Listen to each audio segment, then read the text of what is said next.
Hey meme masters, this is Nikachu, Merfolk Master. I'm here with my brother, and guess what day it is today? It is Tuesday, which means we are trolling it up with Troll Tuesday. This is more of an experimentation, but what if we play Once Upon a Time and Veil of Summer in Modern Merfolk? Veil of Summer already banned in Pioneer. Who knows where else it's going to be banned? We're gonna see if this card is ban worthy in Simic Merfolk. If you love Troll Tuesday on this channel, where we play really janky, whacked views versions of Merfolk, don't forget to like, share, comment, and subscribe to the channel. Before we get into our deck tech, we're gonna thank our sponsors, starting with themanabase.com, your home base for everything Magic the Gathering, and the MTG Mastermind, the coaching program to help coach you and become a much better Magic player. If you want to learn from those on the Players Tour, go check them out at the MTG Mastermind. And lastly, Card Hoarder, your online digital service for buying and borrowing Magic cards and selling Magic cards in digital form. We're going to thank Card Hoarder for being our sponsor. So this week's Troll Tuesday has been brought to you by longtime patron and fan Sophie. So Sophie asks, what about Once Upon a Time? Has that ever happened in Modern Merfolk? Once upon a time. Well, Once Upon a Time starts today, so we're living the past in the present. So we're gonna see what Once Upon a Time is getting jammed in a lot of decks and is increasing the win rate of all of them. So let's see what Once Upon a Time can do for us. It allows decks to shave one land. So we're going down to 19 lands here. Hopefully it helps us find, our 1-drops on curve, our 2-drops, our 3-drops. We don't have any 3-drops, but, helps us dig for our Island Walk Lords when we need them. I'm also hoping that it helps make the land drops necessary that we can curve into Collected Company. So I had the choice between playing Collected Company or Oko Thief of Crowns. I want to play Collected Company in this deck, mostly because of Veil of Summer. So if I'm up against a control deck, I want to play Collected Company and protect it with Veil of Summer. I think this is an excellent card to protect our Collected Company with. So yeah, the two experimentation cards, Once Upon a Time, if we haven't played any spells yet, we can just play it for free. And if otherwise, we can pay 2 and just play it at instant speed. Hopefully, maybe with Merfolk Trickster up. We have mana sometimes held up for Merfolk Trickster, for Deprive, and so on. Not only that, if we don't need to play those creatures or play our spells, we can play Once Upon a Time and improve the quality of our hand. I'm also hoping that Once Upon a Time helps us find Collector Oof against all the decks where we are playing against artifacts. So we really lean hard on Collector Oof to help us win those games against those artifact decks. Maybe Once Upon a Time can make finding Collector Oof more consistent. And yeah, so that's it for Once Upon a Time. Veil of Summer just recently got banned in Pioneer because there's just too much value for 1 mana in this card. I've been pretty apprehensive about playing Veil of Summer in Simic Merfolk because it only helps you against the blue and black decks, and I think for the most part I don't have any trouble against blue and black decks.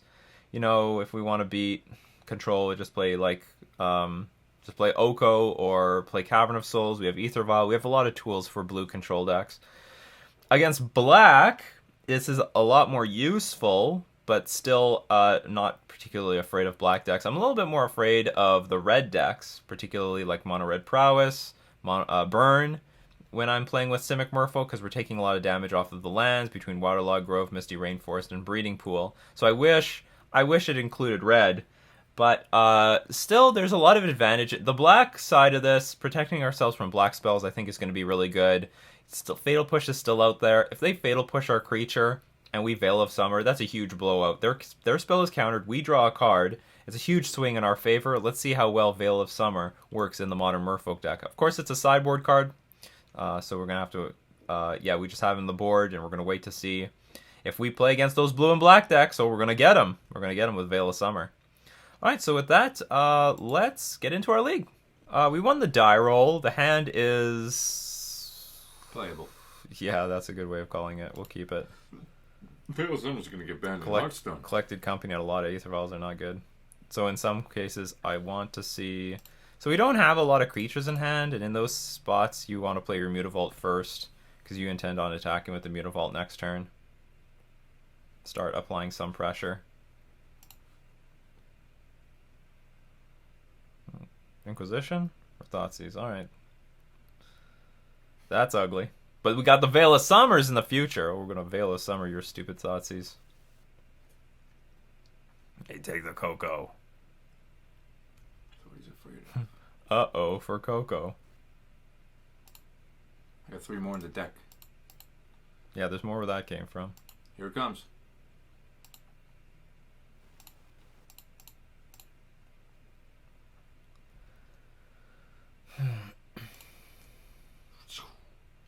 Attack. So, well, whatever. Guitar We're up against some sort of rock deck. Or Jund. We got Ranin 6. His name is Oh, Guitar. Death so Shadow. We're up against Jund Death Shadow. it's a rock deck. Rock and roll. Trying to rock them.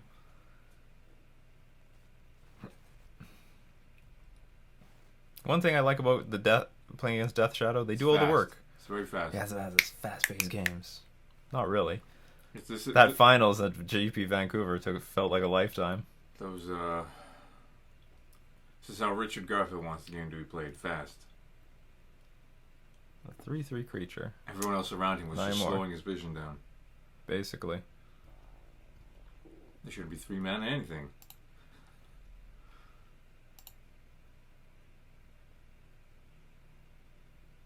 I don't know if I really wanted that. Okay, they know one Master of the Pearl Trident. They don't know the other one.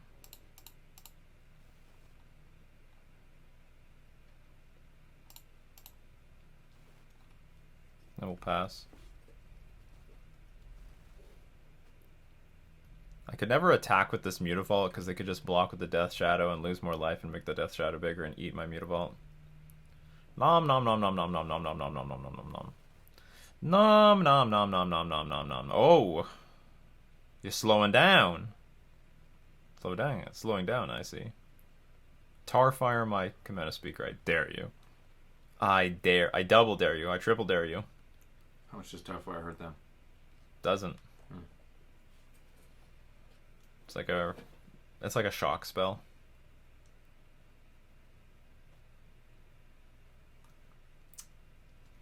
Six cards in hand, lots of mana available. I have a Gurmag. Running out of threats. Another line I could have taken was just not play the Commander Speaker. When you're down on cards against an attrition-based deck, you can beat them by just flooding the board all at once. That's a line. Okay, what are you going to do? Very good. Want to deal damage to yourself? Why are you hitting yourself? Why are you hitting yourself? Yeah. Death Shadow is an emo deck.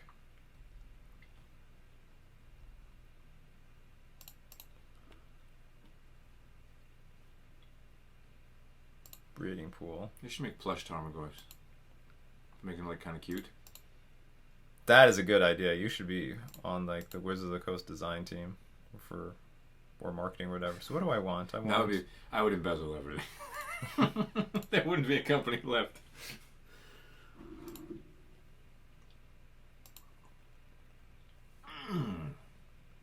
Well, that is damn good for this situation. 3, Let's see. 6. I think you just win. No, I don't think I do. Oh no, wait, yeah, you don't have. You only have enough mana to either activate Mutavault or Brazen It. Whatever. I'm gonna pass the turn. See what they do. See how they attack. You got it all. I do got it all. So they're gonna kill something here.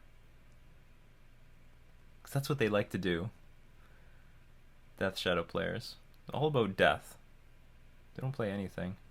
So what, are you bluffing? If they don't play Fatal Push there, that very strongly represents that they have like one removal spell, the Fatal Push. Because if they have an infinite amount of removal, then they just want to burn it.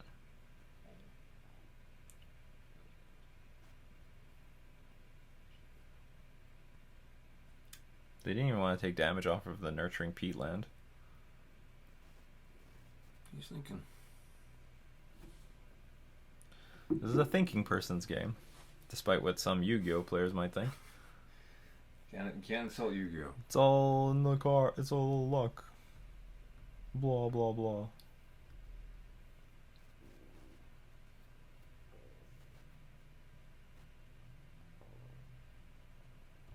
They haven't missed any land drops, so maybe they don't have anything.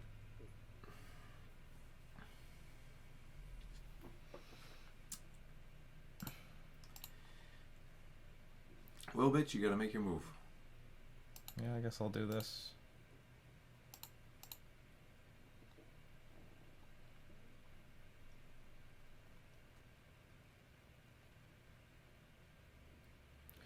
And then I'll attempt to attack for $1 billion. 6, 8. Oh, it's not enough to kill them. $1 billion. Unless I can get them to tap some of the Nurturing Peatlands. What is this? Stomp? Oh, that's gonna backfire. Unless They got another. they got a fatal push.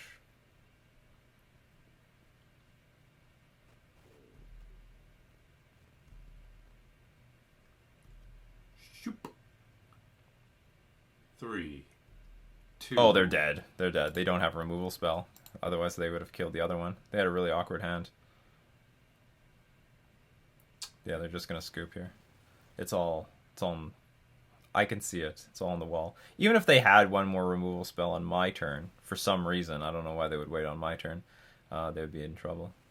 Because they have to take damage from this. Go down to 8. Let's get on to sideboarding. Well. Aren't you looking lovely today, Vale? My sweet Vale. That's gonna get banned in Pokemon. We're going to bring in the Spreading Seas, because it's pretty good in this matchup. Brazen Borrower is fine. Bill Summer's so good, it got banned in Pokemon. I don't know how much I want Once Upon a Time here. It can be a free first turn spell that grabs you something. Okay, this is an attrition-based deck, so we should take some mana sources out. Okay, we'll do it like this.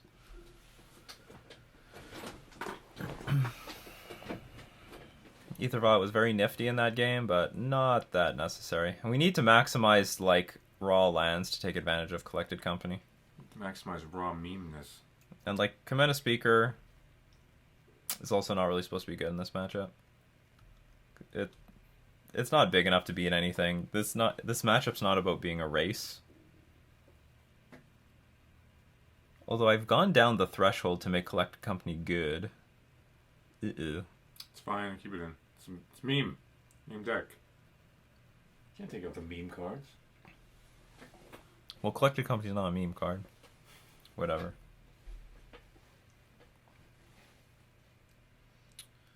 If we play Collected Company and counter something with Veil of Summer... Oh, we can't counter anything. Well, we're going to protect our hand from Thoughtseize and Inquisition with Veil of Summer. And it's going to be great!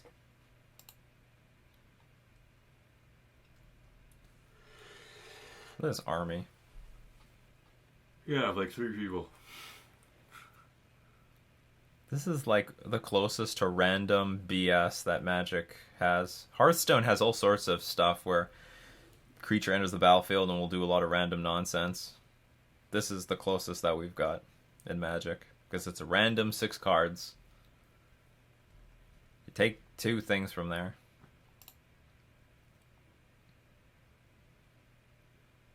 When are we going to get a 4 mana 10 card? Or a 3 mana 10 card?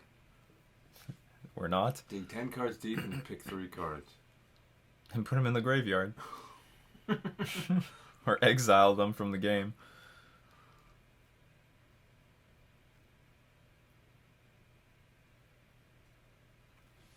Well, they can make a thing, however many mana. 4 mana, X.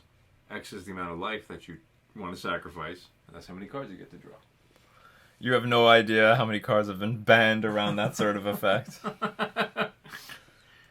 So in theory, okay, we have Once Upon a Time, which can find an island, which can play our Silvergill Adept. I'm bullied. Oh, let's keep this actually. We'll keep this. We'll look for an island. Oh, we better get it, or we're dead. To play Spreading Seas into Spreading Seas. Like, Spreading Seas is good in this matchup. They're a Jund player. And they mulliganed, apparently. Or a junk player.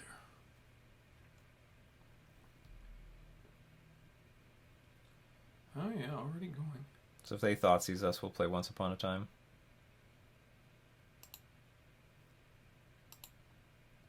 We most certainly don't want them to take this card. Well, we found our snow-covered islands.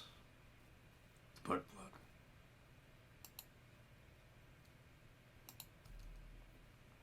Alright, so is Once Upon a Time doing something?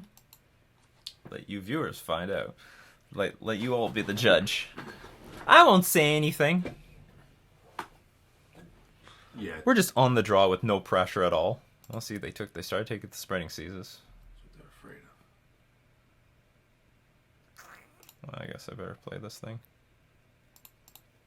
Review it. They have perfect information, but it's it's the better card to play.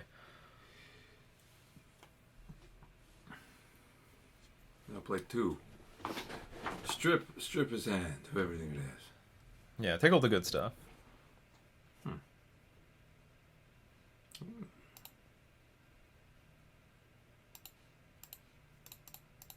Strip your mana of everything you have. Sure. I don't know what you're gonna do with this. Oh, maybe Abrupt Decay on the Spreading Seas. So I prefer to have I prefer to play Spreading Seas before I play some like creatures, just to give myself some chance of sort of mana screwing them. Like if they have to Assassin's Trophy this, that'd be great. I see this as a total win. Here it comes. Poof. Yeah, look at that. That's a huge win. Well, I guess it's a better win if they hit one of my creatures, but I don't want them. I guess Abrupt Decay the creature. You get a free land. Untap. I guess it doesn't change any much. Does that count as your land drop? Oh, it's turn 2. Yeah, it's turn 2. It does not count as my land drop. It's free mana. Oh, they need that red mana. Well, they have nothing. Okay, I think we're gonna... I think this is gonna be a steamroll. I'm gonna play Master of the Pearl Trident. I want to save the Merfolk Trickster to a point where they have Tarmogoyf on the battlefield. Ooh! Did we make a land drop yet? I think we did. Okay, well, we'll wait one more turn.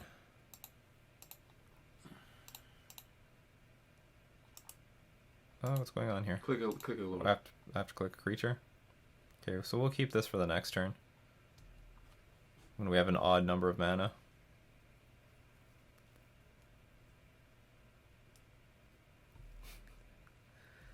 Oh, that was awful. No, because now they get this Bone Crusher.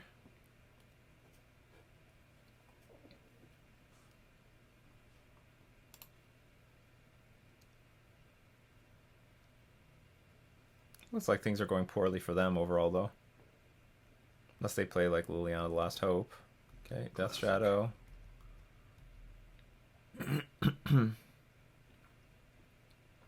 Bone Crusher Giant. Like, if we Veiled of Summer that thing, that is a blowout. That would have been so bad for them.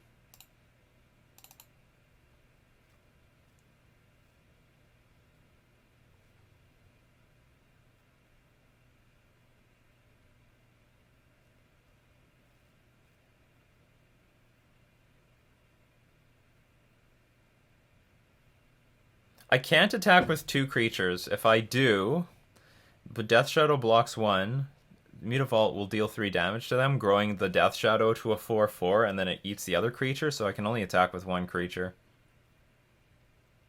So let's let it be Silvergill Adapt. I do want to put some like, my opponent's pretty close to dying. We can use this Mutavault to block the Bone Crusher Giant if they want to get that aggressive. We've got a Merfolk Trickster for at least 1 turn to have a nice combat trick against our opponent. This Veil of Summer is giving me a lot of insurance. This Veil of Summer feels great. I feel invincible. Should just play with it all the time. Until it gets bad. No blocks. And if they traded with the Bone Crusher Giant, I wouldn't mind. So I can't play any blue spells right now, because then Veil of Summer is offline.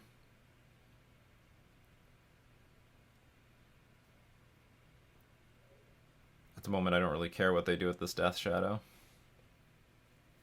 Unless I have another Death Shadow, then I care. Pale Summer actually got banned in Yu-Gi-Oh! Too. Yeah. And so Oko's gonna get banned in Yu-Gi-Oh! That's a good tweet, actually. Oko's gonna get banned in Pokemon, Yu-Gi-Oh!, the Star Wars TCG game. I'm gonna keep my life total pretty healthy.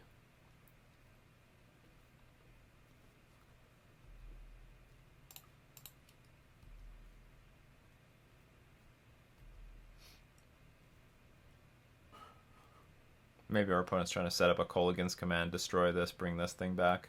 Skulligan's Command. Mishra's Bauble.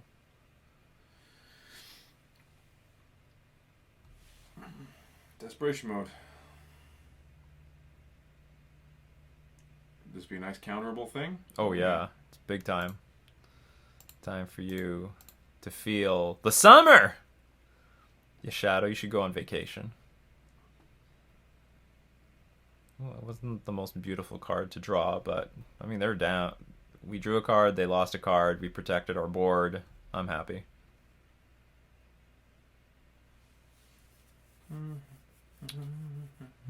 We cannot attack for lethal.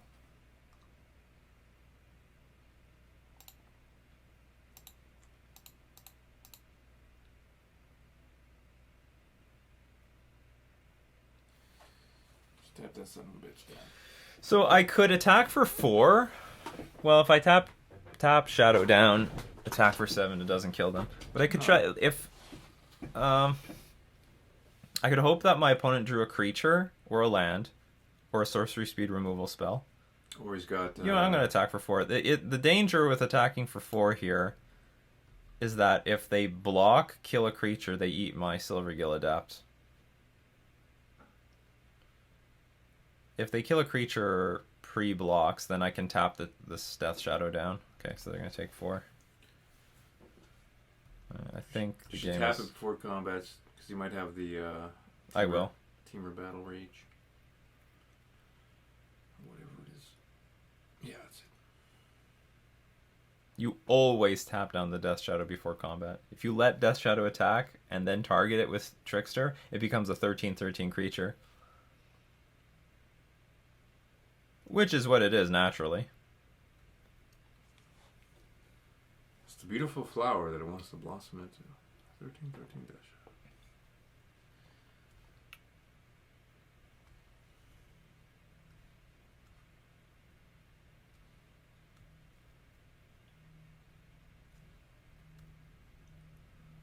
Trying to tell if this is the same person, but with no clothes on. What happened to all your clothes, Neil? Yeah. The young ones. I think we've made a shout out to the young ones on this channel, but no one knows what the young ones are. Is anyone from the UK that watched the young ones when they were a kid? Believe it or not, that show made its way to Canada, so... Actually, it premiered on MTV. It was actually Really? the first show on MTV. They got rid of it Believe so it or quickly? Beavis and Butthead is way better.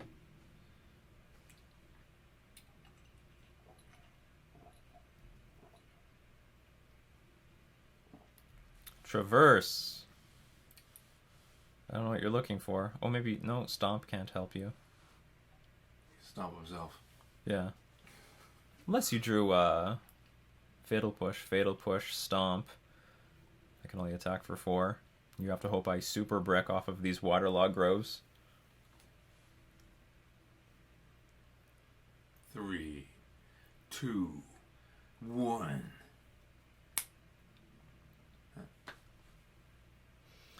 I find your lack of faith disturbing. Would you want me to root for him? Well, should assume the opponent's not going to just give up like that. Well, that's not good news for them. Let's crack some stuff anyway. Sure. We've got everything. This game played out great for us. Do you want to resign to this one or the next one? You let me know. Yeah. All right. That was enough. If they lightning bolt a lord, changes nothing. And maybe that was their plan, lightning bolt something.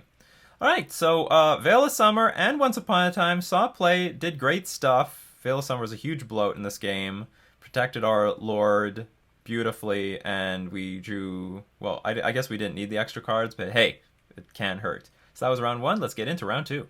We lost the die roll, but that's okay. Can't always win the die roll.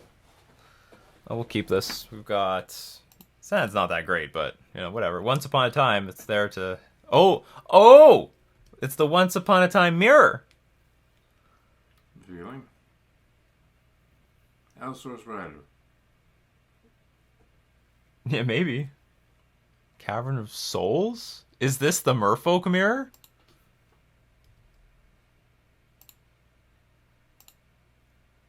Is this the Merfolk mirror playing... It could still be. Okay, remember, when you have Once Upon a Time, don't play it at end of turn. Play it after your draw step. I want to get a Cavern of Souls, too. It's okay, I'm going to get Lord of Atlantis.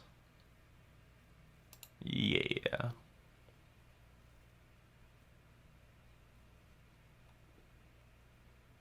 How to mitigate damage. Maybe get an island first.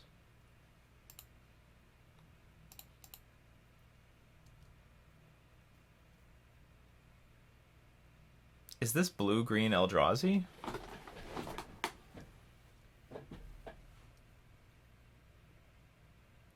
Oh.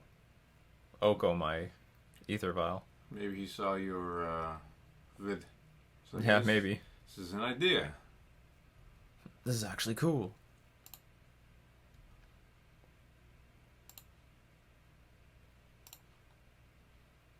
Okay, so worst case scenario, if I have to, I can bounce the Oko and make them replay it.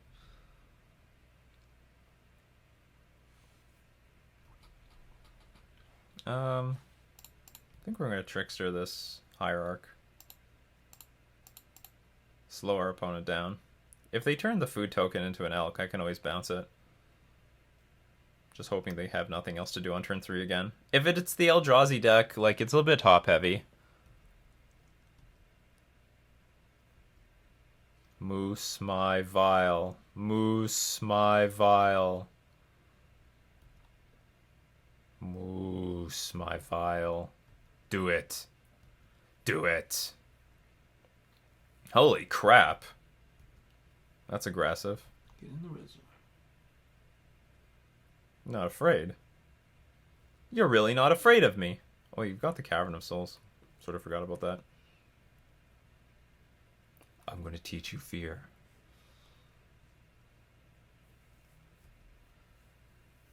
Eldrazi, of course.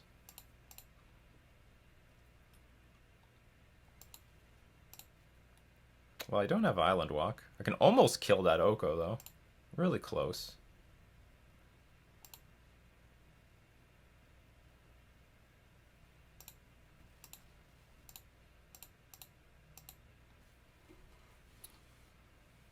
It's time to play the Oko game. Or do I need to play that game? I can just attack my opponent. Yeah, Oko distracts so much. Because I can attack for 6. It's a lot of damage. Then we're playing Once Upon a Time next turn. You should just attack him. And they can Oko my... Okay, whatever. Oh, I'm attacking right now. Okay, we're going to attack the Oko. Oko will have nothing else to do. Even if they moose the Lord, then I can Once Upon a Time look for another Lord. Anyway, that's the plan. That's my plan here. I'm also hoping they don't play Thought-Knots here to take the Once Upon a Time. They're making food tokens. They don't have an island out. You're lucky! I know you got islands in this deck. I know it. Matter Reshaper.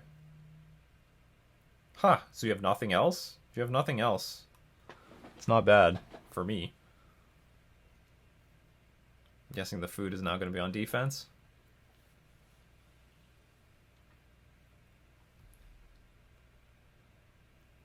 Oh yeah, these things can actually attack for a lot, can't they? So food attacks for 5? Nope.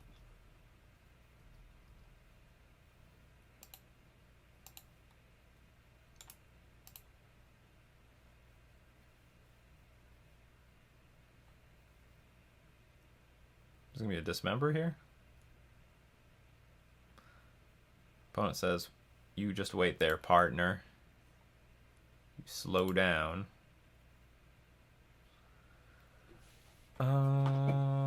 What's better? Draw 1, get selection? Or actually, maybe we get selection first. And then, like, for example, let's say we find a Silver Gill-Adept, we vial it in play, and we get a Lord.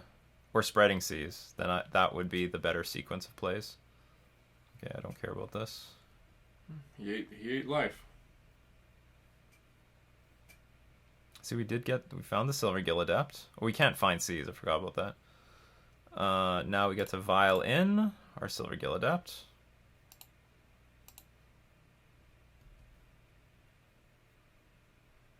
Well, that'll be good for next turn. If we get a next turn. Okay, pass.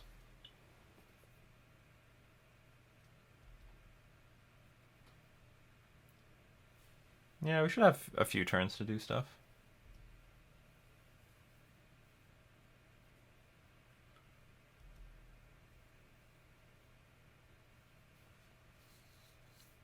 Ah, they spoiled everything.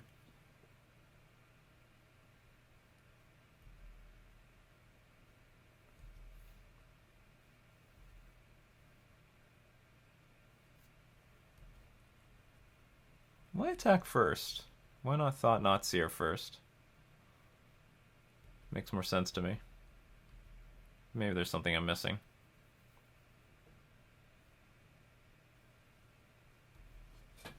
Boo! Boo to Thought Not Seer. Maybe he won't take it. Well, on the plus side, now I can crack this Waterlog Grove because you are useless.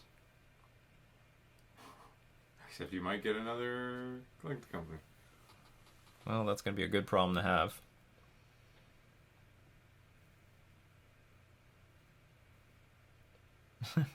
I wonder, like, they might not have any islands in this deck. They just might not, because they can have Waterlog Grove, you have Maya Coast. I'm not sure.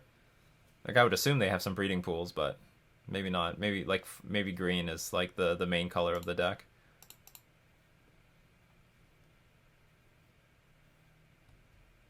Well, we can bounce the stupid Thought Not Seer, get another card.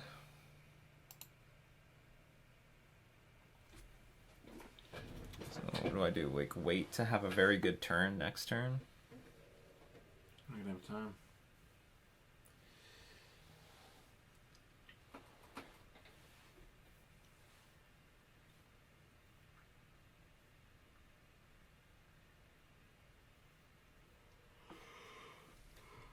I'm gonna pass. Cool. We're still not dead at all. Let's be patient. Let's be patient. Magic's about patience. Oko Thief of Crowns is like, whatever, chilling. Making food. The Grand Chef. Yeah, why aren't there any chef memes? I mean, this is the person just making unlimited food. What's a chef? What's a meme? Okay, we'll let this one get through. So ideally what I want to do is I want to bounce the Thought-Knot Seer at end of turn and see where we can go from there. Lightning bolt. Maybe I won't even do that. Maybe I'll just put a Brazen... I wanted to say Brazen Bazaar. I know. Brazen Borrower in play. I honestly hoped you would. We've got a stupid goose. Honk. Honk honk. In fact, that goose can kill us. Sort of. So eventually we need to put some borrowers in play. Okay, end of turn. Okay, let's see what we draw off of Silvergill Adept. We are in reach of winning, so we are definitely in reach of winning. I wish I played that earlier. I'm going to cast this thing. So this is just some pressure we can put in the air. I know our opponent has a bunch of food. I don't care. I don't care about their food.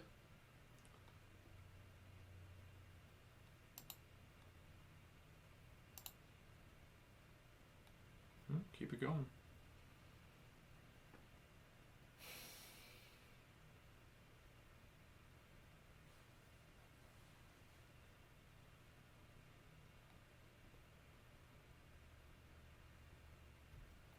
Attack. Attack Oko, I guess. Make sure they can't do anything too mischievous. Like take one of my creatures for a food token. Okay, so Gilded Goose cannot kill me anymore.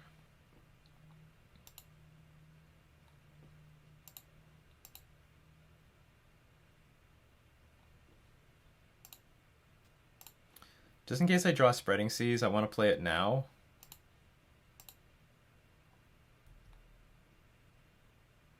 I don't. I draw a Mutavault. Pass.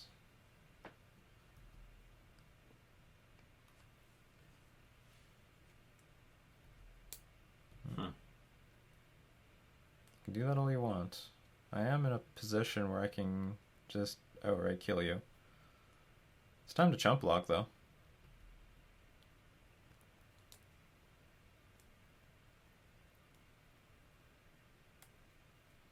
What do they find? Found a Drowsy Temple. Okay, so I think they still have nothing. Well, they might have drawn some. No, yeah, they drew the Once Upon a Time this turn. They had mana up last game. Exchange control. Oh yeah, it still can be power 3. Well, that's not too bad because we can bounce the Brazen Borrower back to our hand. How is it? An opponent controls. Okay, so that's good. Why didn't you just give me the food token? Anyway, this is going to backfire very badly on our opponent because we can bounce the Brazen Borrower, then bounce this thing. And we get the Borrower back. So what's the plan here?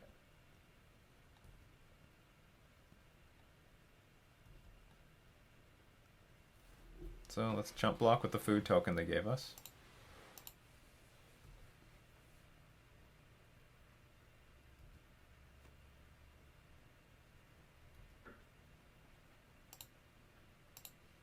Okay, take this back. That worked out really well. Bounce Thought-Knot Seer. Hopefully get a sweet card. That's pretty sweet, actually.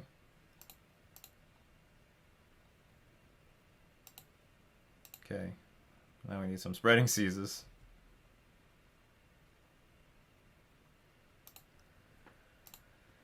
Well, I can kill the Oko for almost for sure. No, and still no.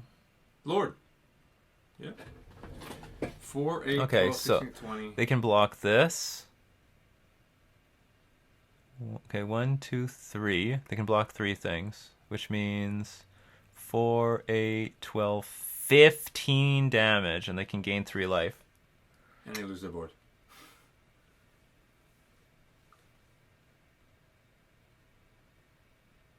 That's partially true.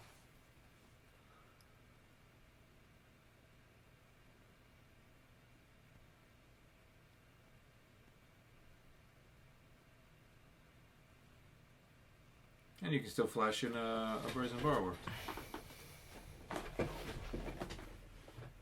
That's also assuming they block the 3 largest things. Okay, let's go for it. Screw it. Hold on, they can't food attack for the 3. I have 3 blockers. This. No, I don't have 3 blockers. Hold on, okay, what if they don't block with one thing? Let's say they don't block with Noble Hierarch. Block, because they gain 3 life from the food. So this is 4, 8, 12, 16, 19.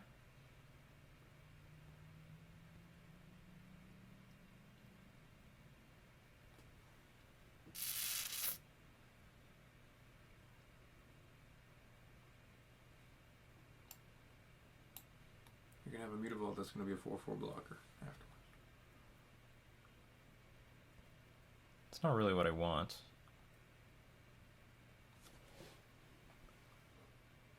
You just attack with 4 things or something. I don't know. Put them to decision.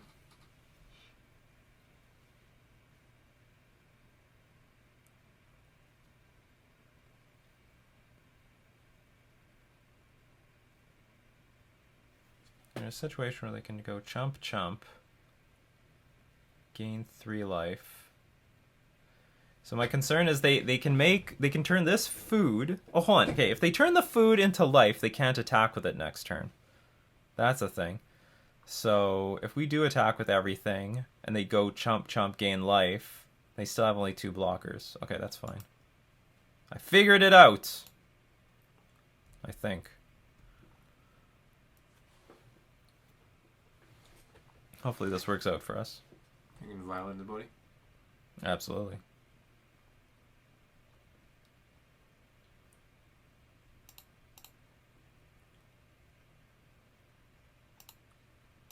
Surprise! Surprise, that's not really a surprise. Yeah, you going for it?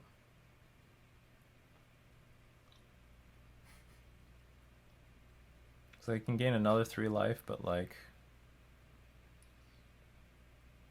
Oh, this doesn't actually kill them. First one to 1. Oh no, but this still is what I wanted.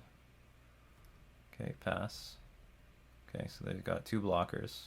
Sorry, they have 2 attackers, we have 2 blockers.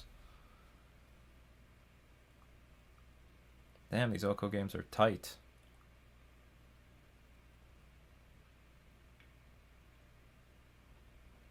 What do they need? They need Miracle. that 6 mana tap my stuff down. Eldrazi. Eldrazi Drowner?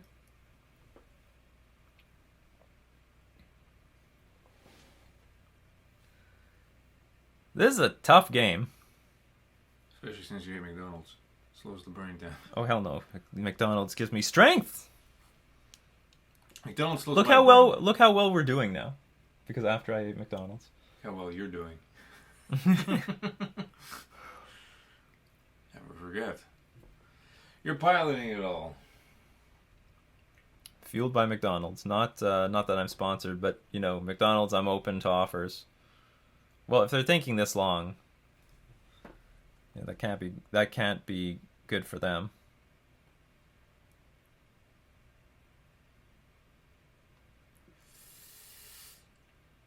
Oh, you got Reality Smasher? Like, seriously? I can't do anything here. You slow rolling. Sack of dog shit. Yeah, basically. Oh, they're just posing. They're just pretending. So what happens here is I have to block the Matter Reshaper for my life. They'll draw a card.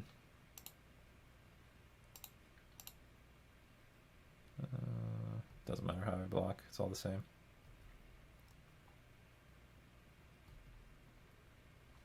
They got a Noble Hierarch. They have a blocker. They have another Noble Hierarch. They got a Thought-Knot Seer. Doesn't matter. None of it matters now. 3, 2. Yeah, you'd be right to do it now. 1. You can call it. There we go. once in a, I don't know, once every 20 times you can nail it. Oh, it's more than that. You're gonna blame it on lag? Yeah. You're gonna blame the Hey, lag? you know what? Usually I'm only about 3 or 4 seconds off. So what's good here? They got blue spells. How many blue spells? Looks like we have to bring in the last spreading seas. I don't think the counter spells are worth it. Let's see if they play. They've got blue. What blue spells do they have? Oko. That's basically it.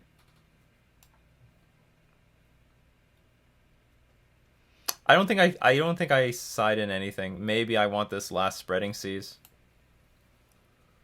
But it might not even be necessary. Brazen Borrower coming in there. Wow, if only our opponent just stole like a random creature instead of our Borrower.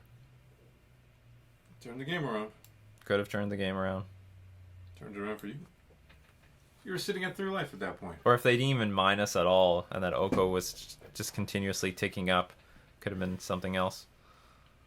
Oh, there's gotta be something worse than a spreading seas, though. Emrakul. Maybe a Kumena speaker?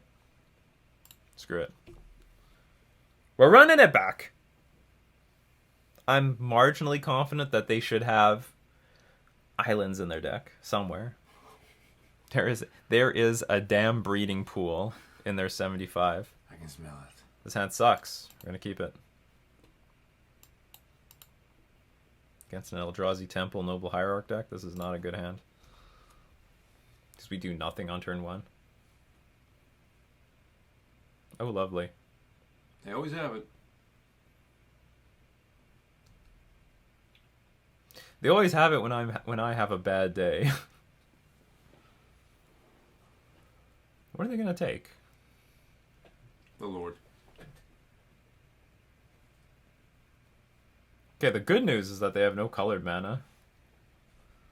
This is it. Vegas saw it says, look, Master Piltranen is going. So there you go. I don't think that was a good take.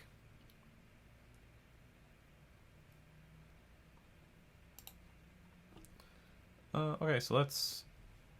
I usually like to get Lords on the battlefield early, but we're going to start with Trickster. Trickstering this Thought-Knot Seer at end of turn. I hope they're mana screwed on Eldrazi Temples and they just kept this super greedy Thought-Knot Seer hand. Oh, it's all going to work out. Of course it does for them.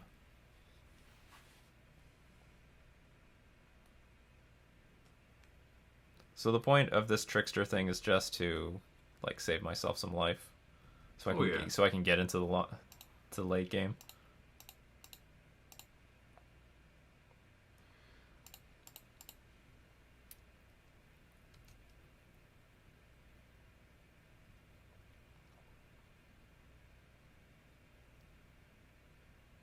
Oh, go to hell. We can't. We're already here.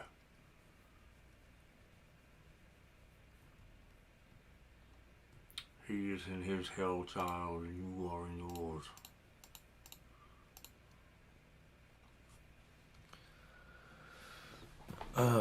So do we have it? Well, we can't be favored to win this game from here, unless our opponent is flooding out on lands. They have played a land every turn, so the possibility is there. But we currently have nothing in hand, and they have plenty of things on the battlefield. Eldrazi Temple was a mistake. Great. You have no idea how many people want to see this banned. So this is 13 damage. Sure. I love 13 damage. Everybody just wants everything to be fucking banned. Basically. Nobody's happy with anything. Magic players are tough to please. Thank you. Your turn 2 Thought-Knot Seer, turn 3 Thought-Knot Seer, turn 4 Reality Smasher.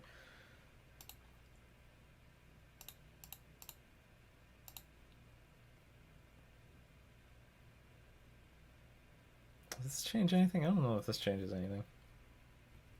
Because I have like really bad blocks.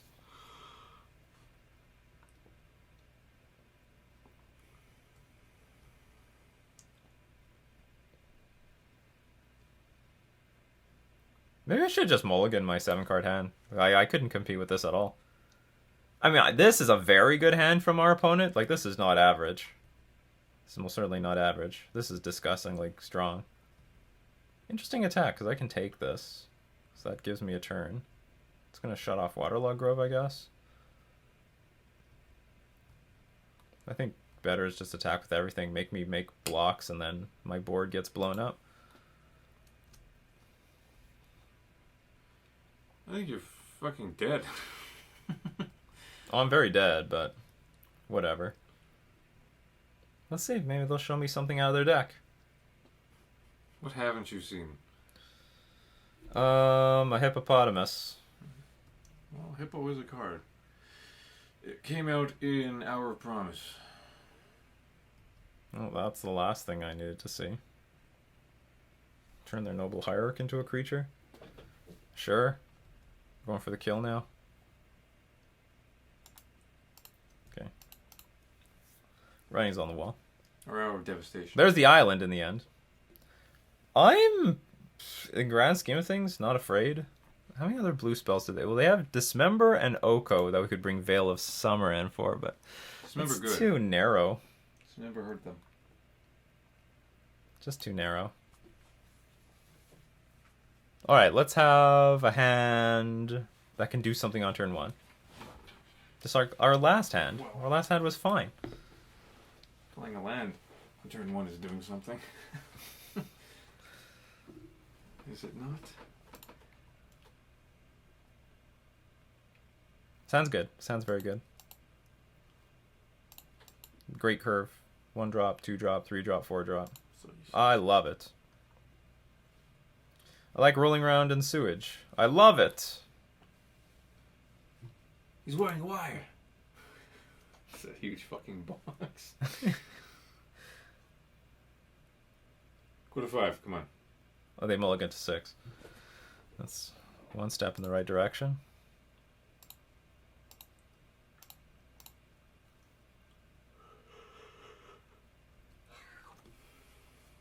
I can't complain about this hand. Sounds good. I like the curve. Reality Smasher is on the way. Ancient Stirring, so that's good. Alright, they have a very slow hand. Hopefully this sort of hand can capitalize. Like, they can't go turn 2 Oko. We got an Eldrazi Temple. Alright, so they can have Reality Smasher by next turn. Sorry, Matter Reshaper by next turn, if they have that. Doesn't matter, Reshaper.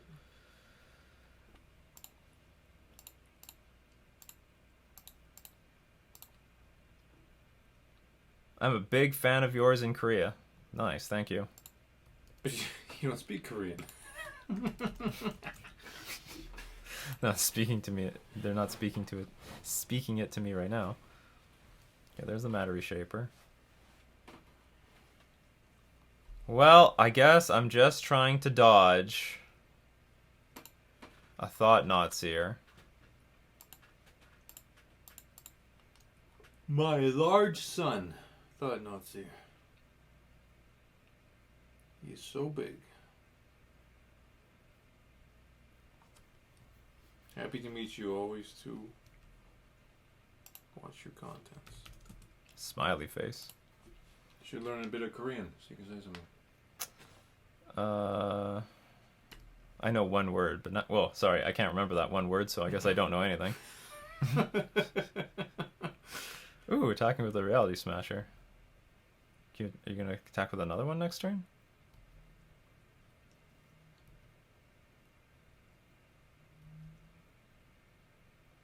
Alright, time to spin the wheel.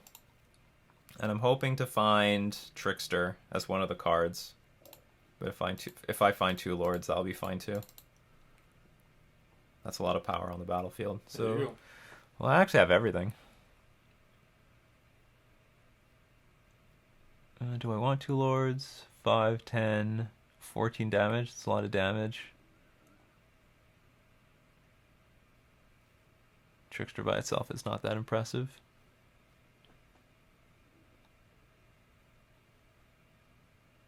Yeah, let's get the Lords.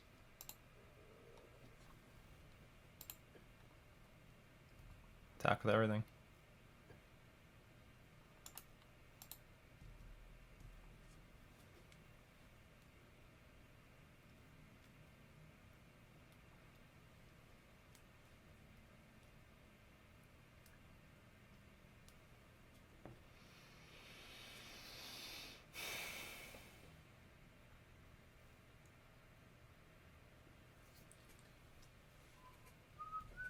Okay, so they're gonna get some value out of this.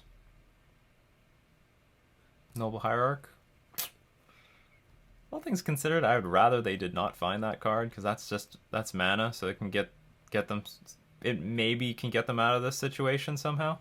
No.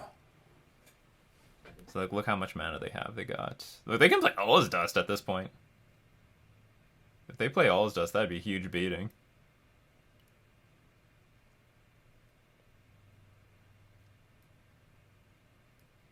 Right now, Dismember's a liability.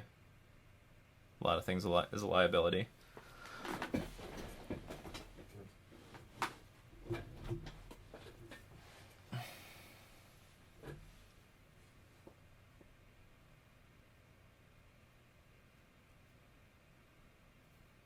Second Reality Smasher is not dangerous.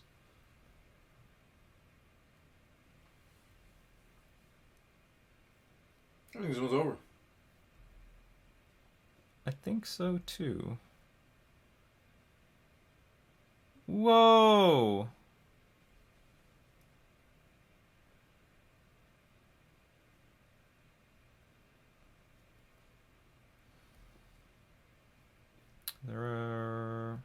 They're representing spatial contortion. Yeah, just block something. Just jump it.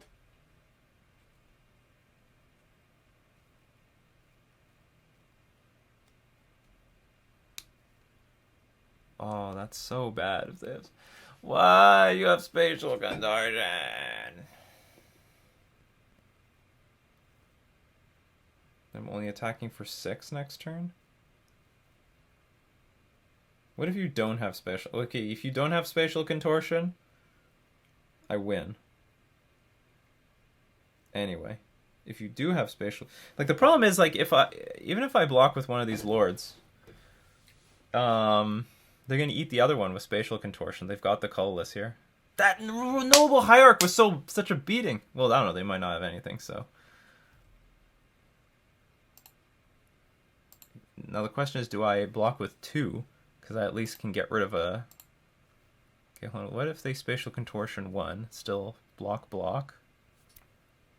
If they don't have spatial contortion, 4 damage spills. 1 goes on here. Spatial contortion on Reality Smasher just trades, which gives me a lot more life and time. Because if I just throw 1 in front of it, it dies. Then they spatial contortion the other one because it shrinks to a 3/3. Then I'm in trouble. But if I can trade at least one of these Reality Smashes off, it gives me another turn to live, unless I have another Reality Smasher in hand.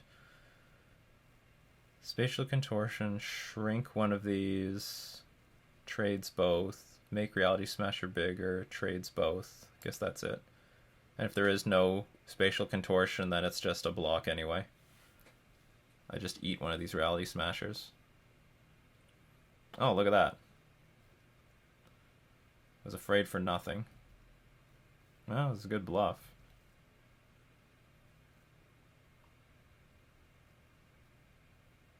Whoa, what the hell does that mean? What is this? Elder Deep Fiend. Okay, so flash. Tap 4 things down. When you cast the spell, tap up to 4 target permanents. Okay, they get tapped. 5/6 creature I have to deal with.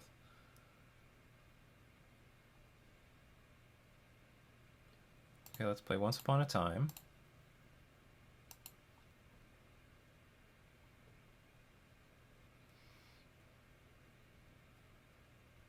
Should I Brazen Barware this thing?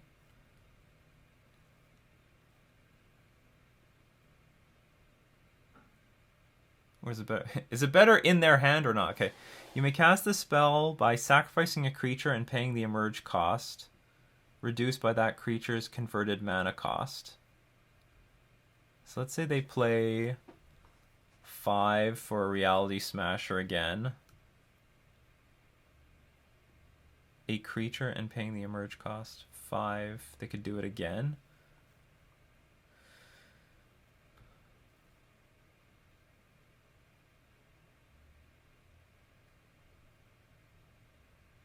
They have to pay 2 blue. They can pay for that emerge cost with Cavernous Souls? He named Eldrazi, didn't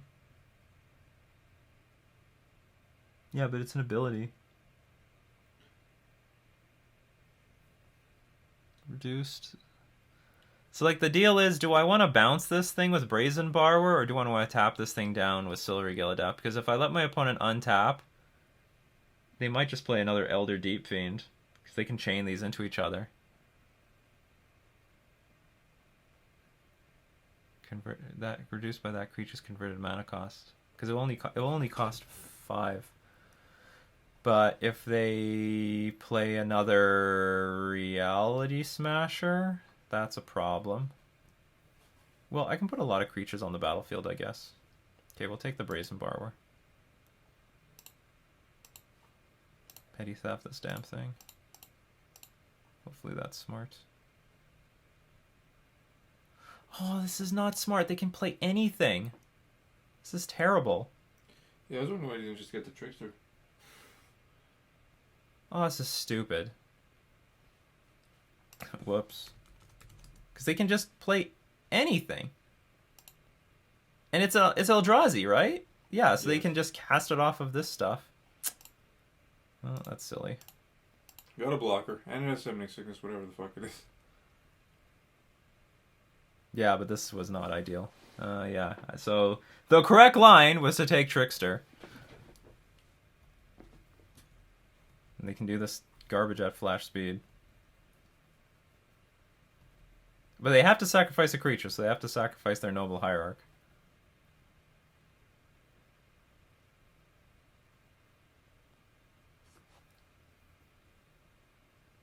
Takes 1 point of damage. They can only tap 4 things. Yeah, but I'm not attacking for lethal or anything like that. So they're going to make me block with our Master of the Pearl Trident. Is there anything I can do in response? No, better not do that.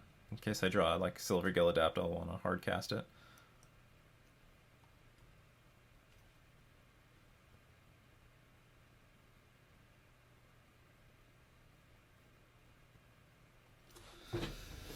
Okay, do I want this Master of the Pearl Trident? Yeah. Makes everything tough. They're not playing anything! He probably doesn't have anything. No, they have something. Okay, just in case they play like another Elder Deep Fiend, I need to be prepared.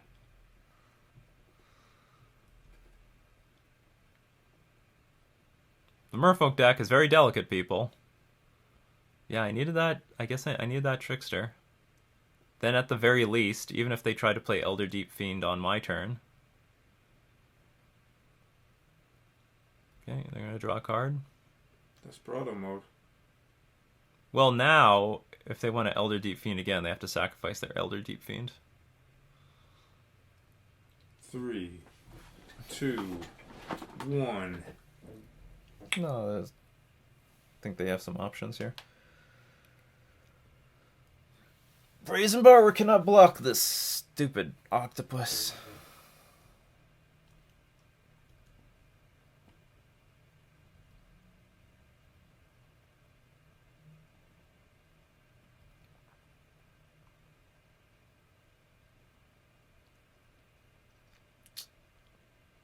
Double block. Do you have trample?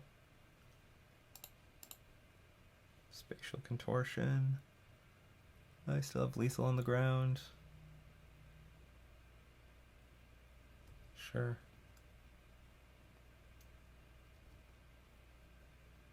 I don't know if they have spatial contortion, but it certainly looks like a card that would be in their deck. Wastes. So my plan is play Brazen Borrower at end of turn. I do have the Spatial Contortion.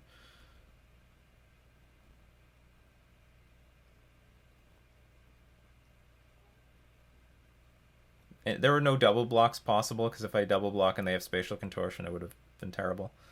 Well, it would still be a 2-for-1. So I still have lethal on the battlefield. They can't play the emerge cost anymore. Not that I see.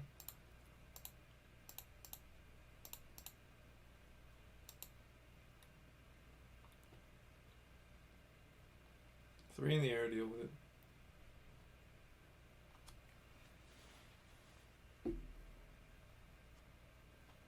Alright, we won. Oh, that was close. That was close, especially after I blundered with the Elder Deep Fiend thing. Still having a good game. He's a fan.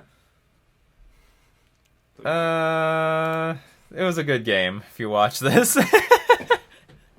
just in case they're salty about my losing after I screwed up against them.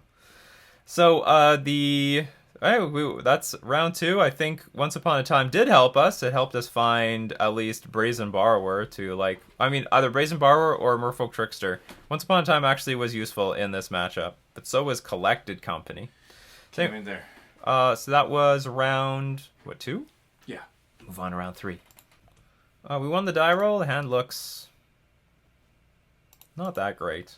It's not a very good Ether Vial hand. Keeping it. Yeah, we're gonna keep it. Alright, let's play our Once Upon a Time. It's free. Yeah, they probably think you're a Neoform deck. I'll take the Lord. If I took the Botanical Sanctum and played it, they might have thought that.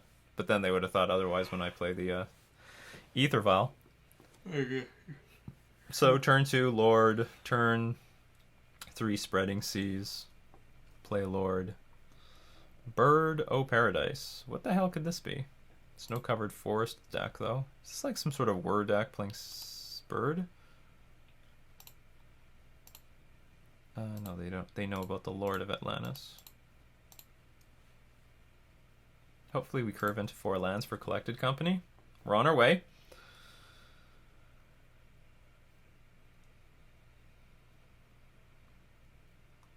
Snow-covered forest. Because why not? Where's the snow-covered bird? Well, they go south for winter, so. As soon as any snow comes around, birds are like, fuck it. Packing my bags. What's wrong with the ones in Canada? Where they have brain damage? No, they leave. The geese leave, the We ducks leave. We just saw a blue jay, and I see a woodpecker all the time. Everyone goes? There's no birds in the winter. None? Well, a lot of them go south in the winter. Some of them are nutcases. What's up with this? Oh, that's weird. Some BS is on its way. Veil summer. Something super BS is going on here.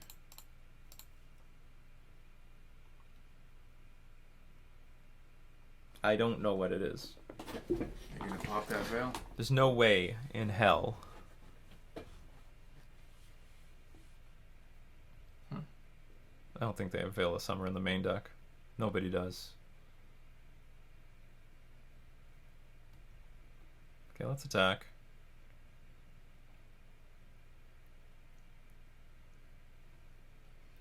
I'm happy to see a bunch of Lords, though.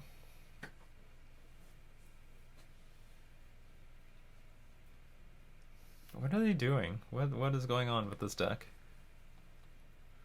Aha!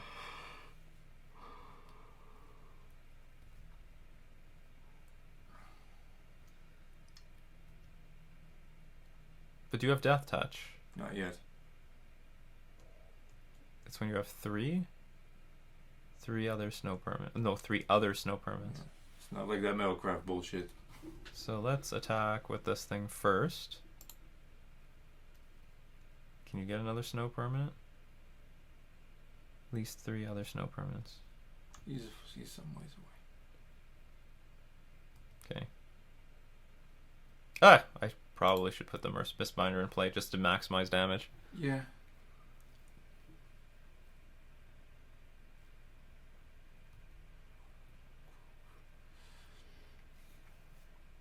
I can't tell what's going on here. I guess this is just going to be like, this is a Planeswalker deck. Teferi, Oko, what else is there at 3 mana? Frankly, Teferi and Oko is more than enough. Hence why they're playing with Birds of Paradise to maximize those turn 2 Planeswalkers.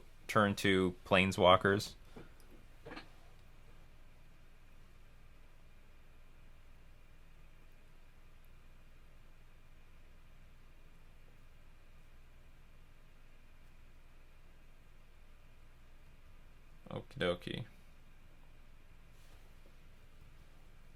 Now I have a slightly better idea what's going on.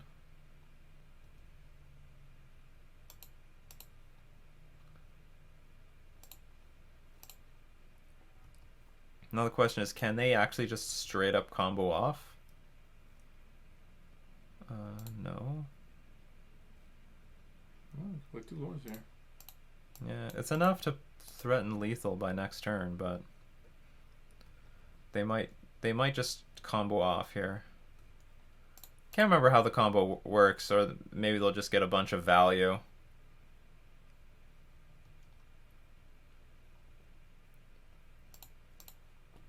They're definitely going to gain some life. So I'm just going to hope that they can't combo. We'll just pass. We don't have Trickster, we don't have anything. So the idea is they sacrifice creatures that will come to play and help untap the Prime Speaker. Was it Vanara? Or Vanifar? And then they keep searching for more creatures. There is a combo kill. The deck also got this thing, Corridor Monitor, which helps facilitate that combo.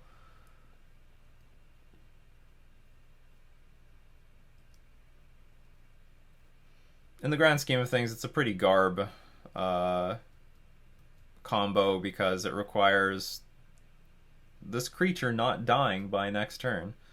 So it's a really slow combo. We will yield to this turn. Like, another thing that we could do is Merfolk Trickster this thing. For example, not in response to Restoration Angel, but like, let's say they found the Corridor Monitor. In response to them trying to untap Prime Speaker Vanifar, we would just Trickster this thing, and then they can't Kiki Jiki. Okay, so we die. That was lame. Boom. Do we have... You have answers. No, I don't know if we do. Do I have Grafdigger's Cage? I have counter spells.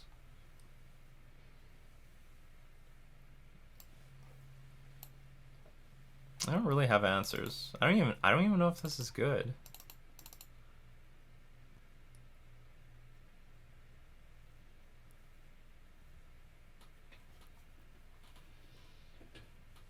Here's another matchup where they definitely have blue mana, but I don't know if I really want to set out my Spreading Seas. We have Once Upon a Time to find Trickster. We don't have any good answers to Vanifar, to be honest. And we're probably also up against a bunch of Planeswalkers. I could be wrong. Maybe they don't have any Planeswalkers. Do I want Force of Negation? Can't remember. I think it's a pretty creature-centric deck. Oops. Okay, what did I add by accident? An oof. This is a lame combo deck, but I have no interaction for it except to go for a turn 4 kill with like Command Speaker. That's basically our way of interacting with this deck. And Deprive. Yeah, Trickster is not bad, but it's not great. It's just a one turn. It's just a card to slow them down one turn. That might be all you need. Maybe. I'd love to know if Force of Negation is good, because I could take out the Collected Company. Actually, Brazen Borrower's not bad. So that's not bad. I can't look for it with Collected Company, but we can, at the right moment, look for it and then bounce the Vanifar back to their hand. Buys another turn.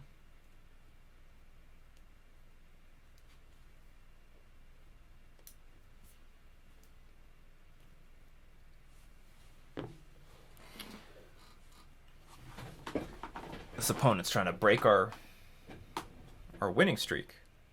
How dare he? We're gonna keep it. This is probably as good as it's gonna get. We have a turn. I think we have a turn 4 kill, and we have Merfolk Trickster.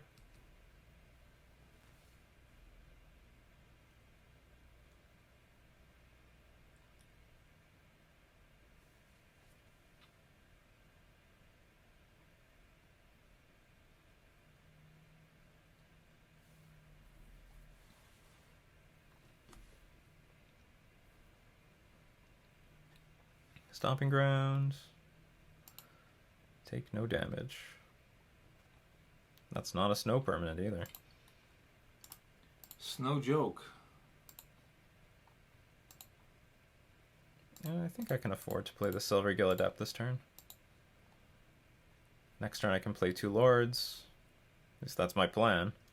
I got Brazen Borrower. Alright, got some pep in my step. They are really slow out of the gates. How much is that mana for? How many mana? 4. It's a little ways away.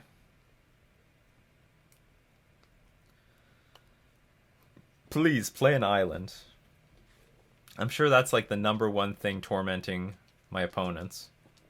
Do I play this island or not? Coiling Oracle. Coiling shit.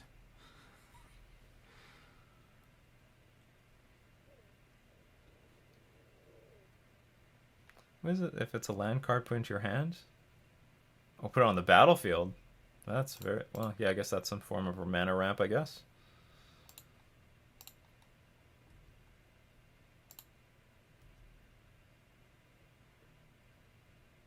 Dump 2 Lords. And then start holding up a ton of interaction.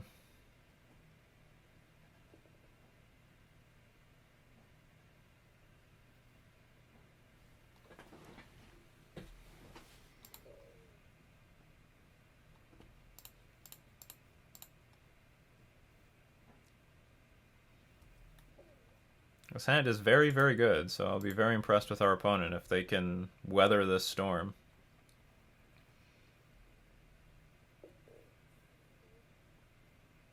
Why do you have red in the deck? Like maybe to hardcast Kiki Jiki? It's not impossible.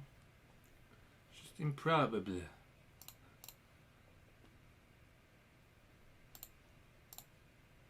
Okay, now we're definitely going to maximize every point of damage. It all matters. So we have lethal next turn. Like, if they don't put enough creatures on the battlefield, just bounce and tap something down. Bounce with Borrower, tap something down with Trickster. And they're taking more life.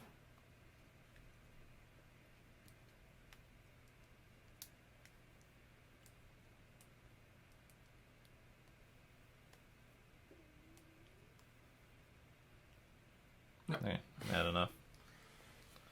Our hand was incredibly fast. Their hand was incredibly slow. Good hand versus bad hand.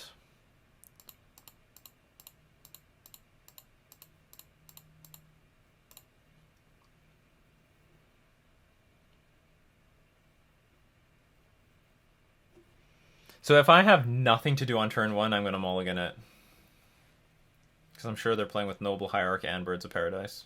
I'm sure there's a lot of fast starts that they can have. There's just no way I can win on the draw with nothing to do on turn 1. Well, I don't know if there's no way, but like, I'm not confident.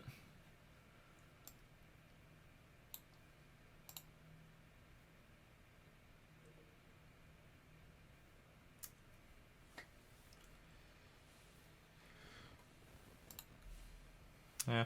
I would be... If we had Harbinger of the Tides, or maybe 2, I don't know, 2 more Brazen Borrowers. If I had like 4 Dismembers in this deck, this has to be a buy. But there's no... We don't have Dismember at all.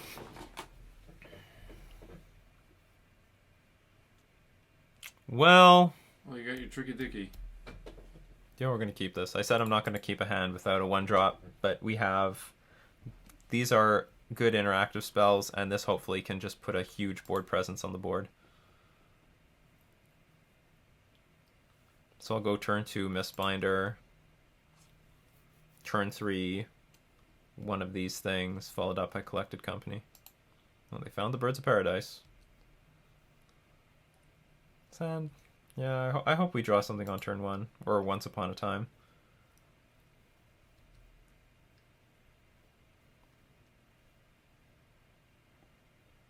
They mulligan, so that's good.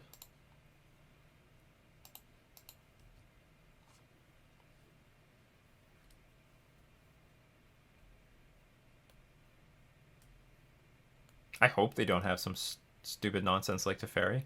Teferi fits the deck. Like, it makes it impossible for the opponent to interact. Coiling Oracle. Brick. Path to Exile. Technically a brick.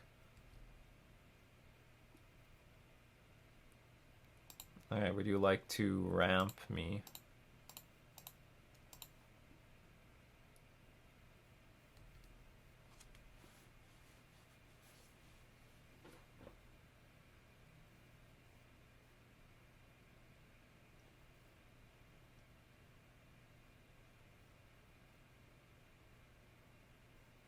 This is still not that good if they have like turn 4 Vanifar, or sorry, turn 3 Vanifar. Because I'm not interacting with our opponent is good if I at least have some sort of pressure. I currently have no pressure. Wait, they don't have but they don't have Vanifar. Or they will in a minute. Okay, so they're gonna have Vanifar. Now, if I knew they had that card in their deck, I would kept the Force of Negation. So I guess they have, like, what, Eldritch Evolution, Neoform.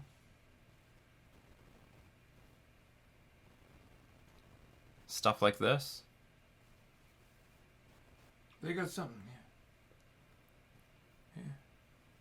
Why are they having so much trouble here? What's this thing? They're just playing a value game.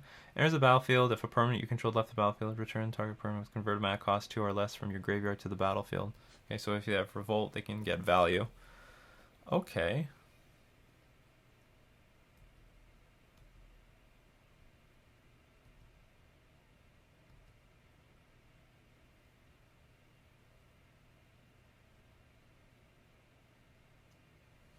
Just hold up your interaction. No, I don't think it's worth it.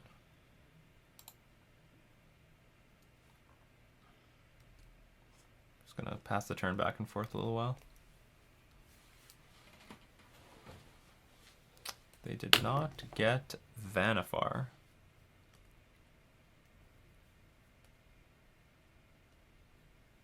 Just better hope they don't already have it in hand. But they have an island out, so that's good. So when we collected company, if we find 2 Island Walk Lords, hooray! They have a Path to Exile in hand. We know that. Sort of looks like they're going on a value plan. Oh no, not Teferi. Oh god, that's not good. We can bounce it with Brazen Borrower. But still, not good. Okay, we're gonna get tacked. Maybe they took the combo out. I would not. If they did, that's not bad for us.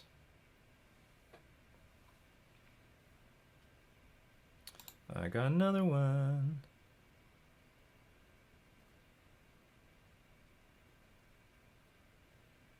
So now when I bounce this Deputy of Detention, it's gotta be it's gotta be at a really good time.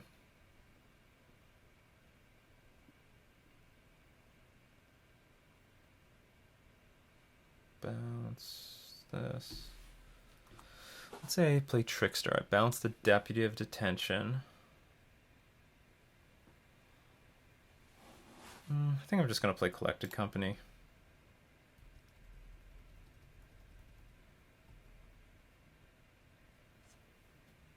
But either way, I should just pass the turn here. But everything seems okay. They're not going for a combo. They're going for value. If that's the case, we can beat that. I'm pretty sure we can beat that.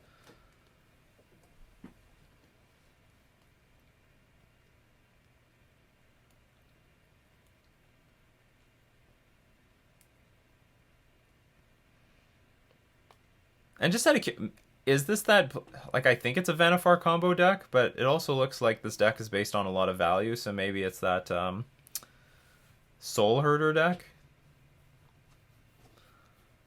or maybe it's a love relationship between the two. Just a pile of cards. Well, that's what some of these value decks look like. It's just a bunch of good value cards. Then they just figure it out. Looks like they're choked on mana. Just play whatever, see what happens. It's okay.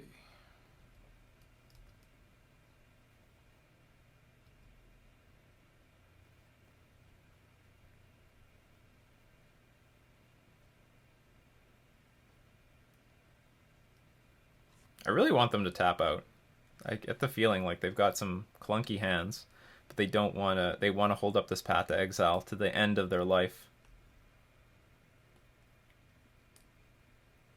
Eldritch Evolution again. Sure.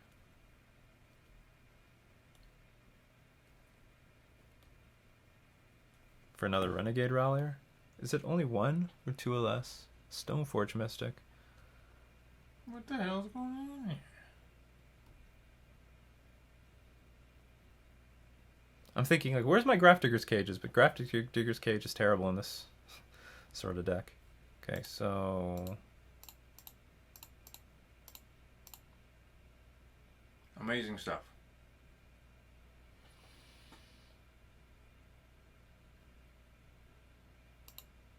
I don't know if this is amazing, but I'm going to take it.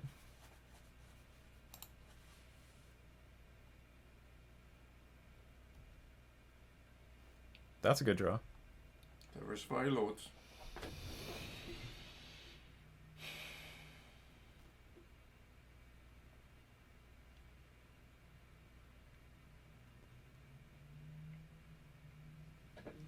Well, you can swing for 9 anyway. Or no, you cannot. I can swing for a lot.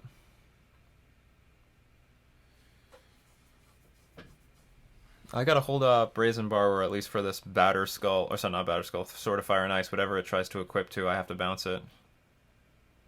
Or, in response, I bounce the Deputy of Detention, that's a line. Okay, so we are just going to attack with Silvergill Adept. Looks like this turn.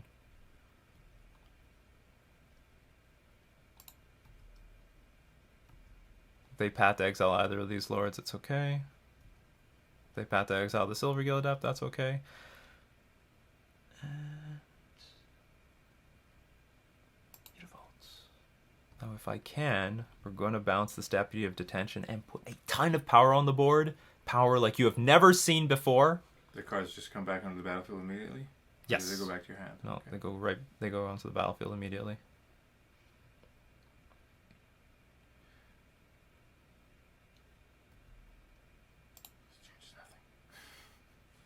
So what they're going to try to do is put Sword of Fire and Ice in play, equip it to something. Maybe the Birds of Paradise, I don't know. Attack and try to kill this lord, and in response we'll bounce the Deputy of Detention, get the whole board back, soak up the 2 damage.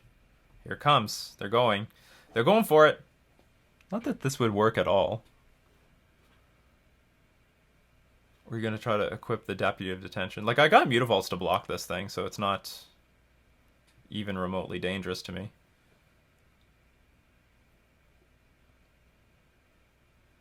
Oh, this is just like... This is a blowout of all time. Boom!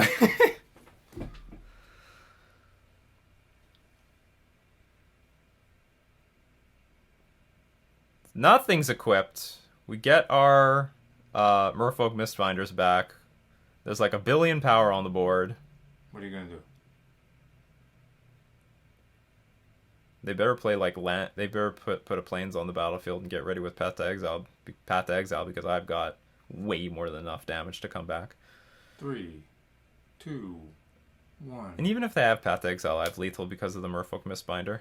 Oh, yeah. Right. I was Yeah, a we little told- early. It's just a little early, don't worry. You're getting back into the swing of things. So, alright, that was a tough one. I think if they... It looks like they went off the Vanifar combo. And I think if they stayed on it, that gave them the best chance of winning. They might have thought it was slow, but I think that's their best chance of winning. I don't think my Well, I don't know. Maybe my interaction is good enough. Brazen Bar would sort of help. But on the draw, I don't think it would have been that good. On the draw, I think it was just too slow. Alright, so that was round 3. Let's move on to round 4. We won the die roll, which is always a help. This hand is a bit poopy, but we'll keep it. We can draw a card off of this, and also draw a card off of Silver Gill Adept. We have Ether Vial, so hopefully our tempo is not going to be lost by cracking this Waterlog Grove. This hand will get grossly undermined by a Thoughtseize or Inquisition. It is not. Looks like we're up against... Uniform. Well, there's a lot of Waterlog Grove decks out there these days. We're up again. We're in the mirror. No. Yeah, we're the Simic mirror. Interesting. That was a good draw.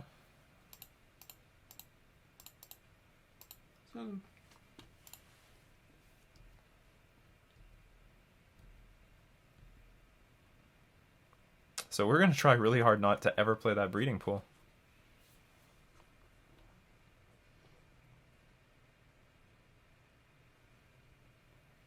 Actually, this could still be humans. I've seen a few humans players play Waterlog Grove before, like a one of Waterlog Grove, or they mix it up with their Horizon lands. Reminder that you don't have to be a human to play a human's deck. Yeah, just a reminder. There's a lot of scum out there.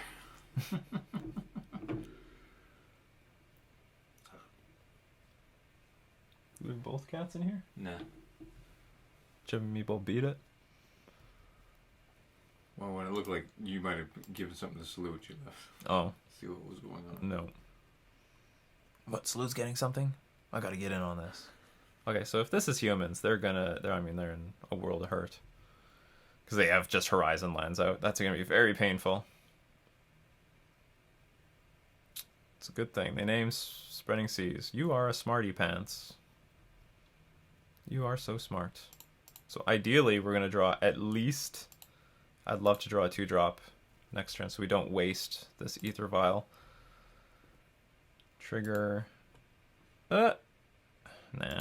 No dice.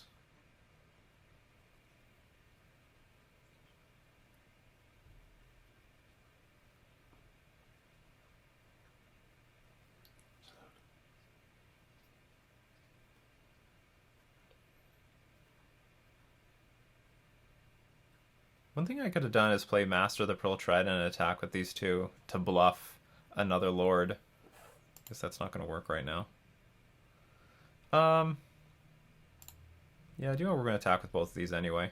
I am down on resources. I don't want this block, but at the same time, I hate being passive in these situations, because at least if I'm always attacking, so long as I'm always attacking, my opponent will not, and like we're trading, my opponent won't have a counter attack back, which does equal time for us. It is equivalent to time. Like that buys us time. Anyway, we're down on resources. We don't Salute on camera. I'm guessing this is Noble Hierarch? Yeah. Because if it was Champion of the Parish, they should have played that first, then the Meddling Mage. No Mantis Rider mana yet. So I was sort of depending on these Horizon lands doing a lot of damage to our opponent, but we're sort of drawing out of it. So Reflector Mage is not good here. Whatever they bounce, we're just going to put it right back into play with the Ether Vial. I mean, if you bounce Command Speaker, I'll put into play with the other Ether Vial.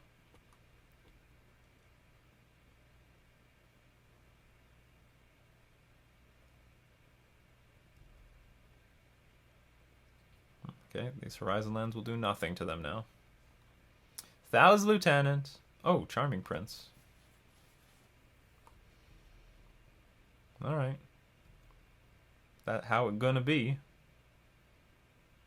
I don't think that was a good use. I think they should scry.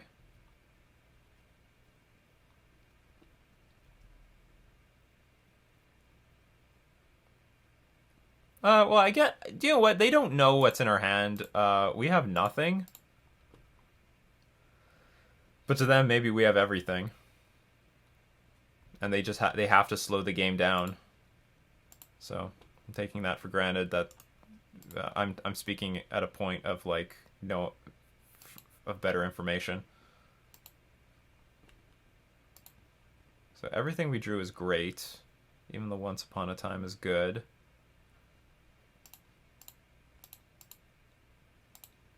Do we want to play Lord of Atlantis? I think we do. No. Next turn we can play Once Upon a Time. Oh, what? I'm trying to figure out what did they replace with Charming Prince. So I haven't seen Thalia and I haven't seen Freebooter. These are two cards we have not seen. Freebooter takes a card, and it's a flyer. You should keep it in. It's too good. But it's a bit small and dinky. I think it's also good. This deck might be more banned. Look, they added a bunch of Horizon lands. So they have one card left in hand, but that's not entirely true because they've got a bunch of Horizon lands. They can sacrifice, just like we did. Our hand is nicely replenished.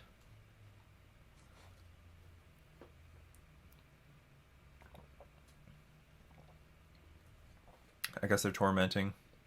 Keep it on 2, go to 3, because if they go to 3, then they can't go back down to 2.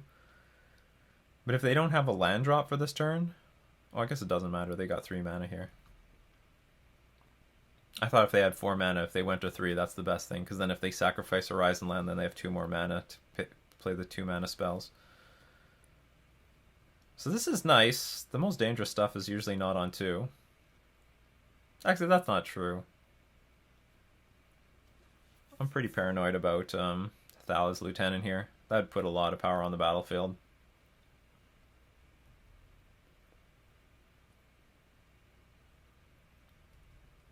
Where's Lord of Atlantis' lieutenant? He is the lieutenant. Or his rear admiral. This is literally the lieutenant of our deck. Charming Prince is attacking for a lot. I guess we're just going to let that happen.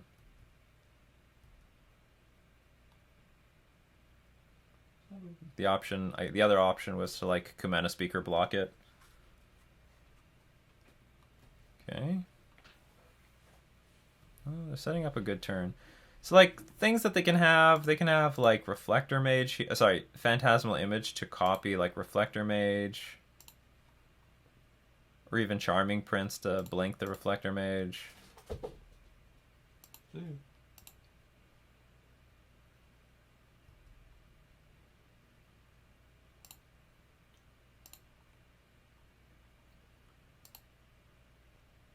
I guess I don't want to play Once Upon a Time right now. Okay, we'll just say yes to both of them. Do I need to? No.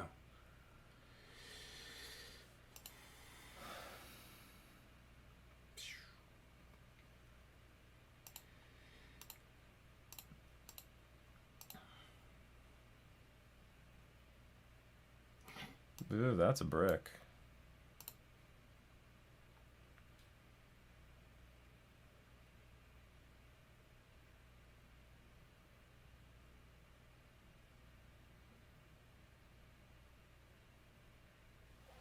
You have at 2 mana. There's a lot of good things at 2 mana. I guess I'll attack for 4.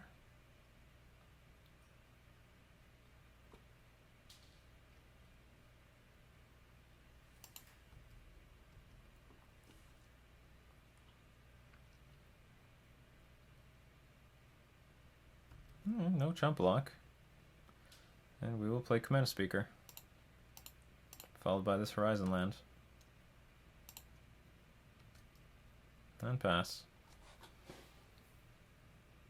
And hopefully I have nothing to do at 2 mana.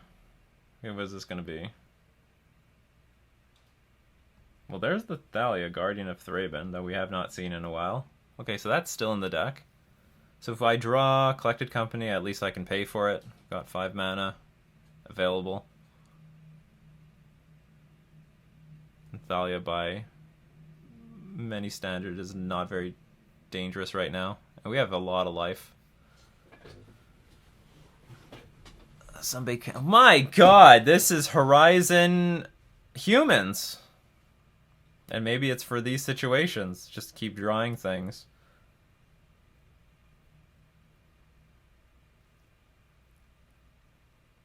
I didn't mention that in the deck tech. That's synergy. Once Upon a Time can find the Waterlog Grove and at least cycle that.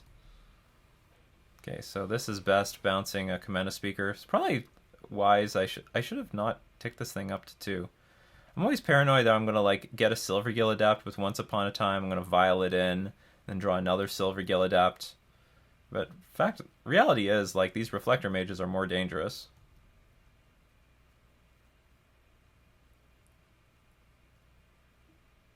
I'd be very paranoid of an Alpha Strike here.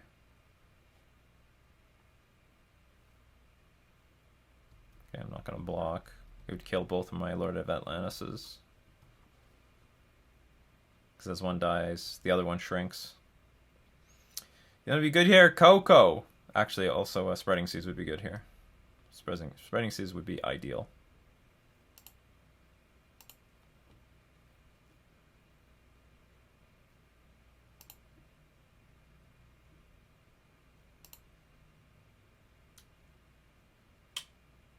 Not bad. That is very good. I'm happy with it.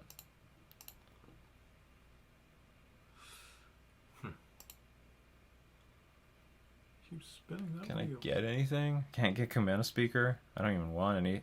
I don't even want an Aether Vial. Still get another Lord. Okay, so let's say I make a big attack here. Big attack. Big swing. Man, this game would be more easy if I had the Commander Speaker in play.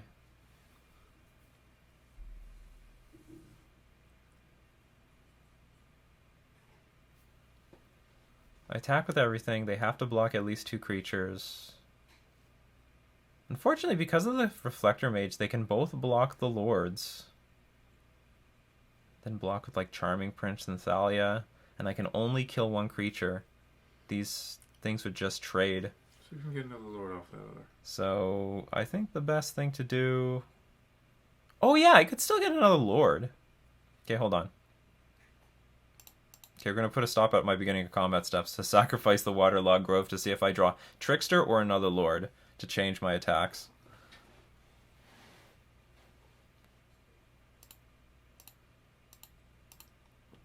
Forgot I have 2 Aether Vials.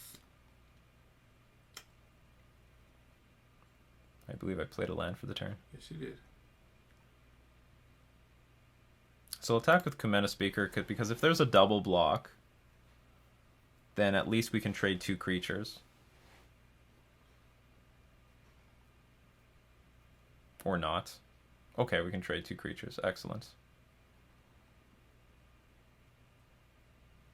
I don't even need to put the Lord in play. Should though. Guess this is the order. Somebody still wow something. Oh, maybe they have another Thalia's Lieutenant. Or sorry, not Thalia's Lieutenant. Another Thalia, Guardian of Thraben. And it's stuck in their hand because it's legendary. I played? Yeah. Wait, pass.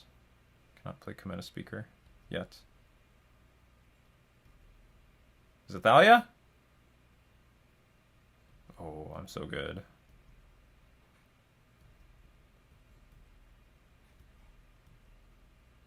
Fortunately, though, I'm going to be in chump blocking mode on this champion to approach soon.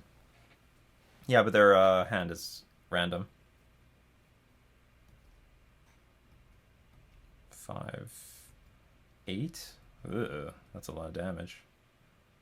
That's a lot of damage.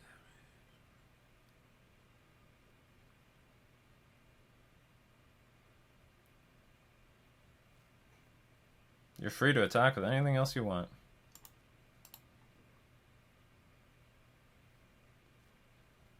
Still waiting for our Spreading Seas. It's just a myth at this point. It's a legend. Never existed. I'm not thrilled to go down this low in life because now our opponent always has this option of creating an out. Like if they top deck Thal's Lieutenant, they can just alpha strike us.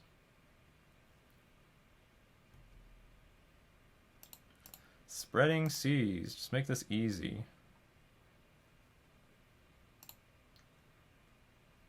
Maybe I should tick one up for the Brazen Borrower.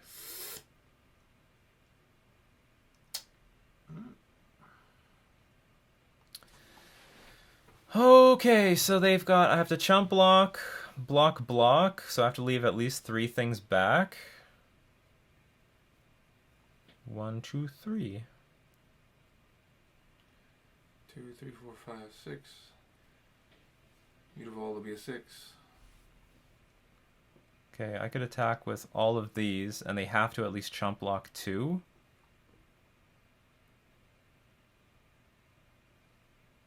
Yeah, so they have to lose 2 creatures. But those also could be Noble Hierarchs.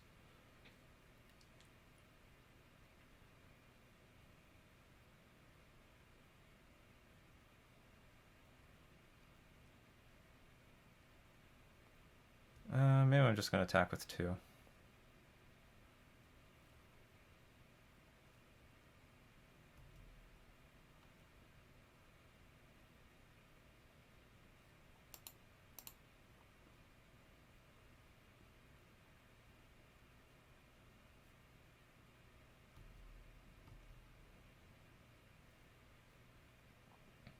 Or I guess in this situation they can just chump block with 1 Noble Hierarch. This is a tense game. I hope they triple block one of them. Then one Lord kills them all? Oh, no, it doesn't. For 1 Lord to kill them all. I don't really care about this Thalia. You should put that Lord in anyway, get that extra point. Oh, I definitely will, because I have to kill these things.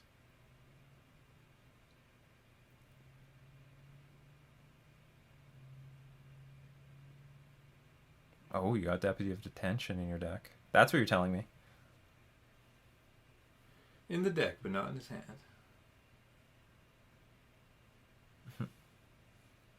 What are you doing?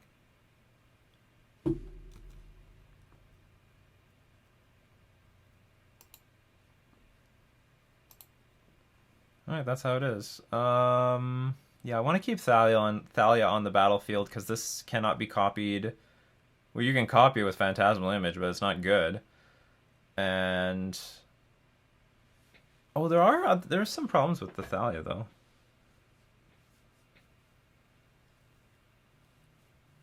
Because this will be a lethal attacker now for the rest of the game. Well, so is everything else. Doesn't change. Can I activate anything yet? No. So we'll do it this way. Effects. I have effects.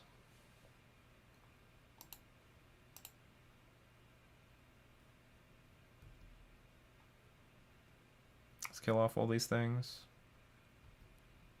So now Phantasmal Image is not very good.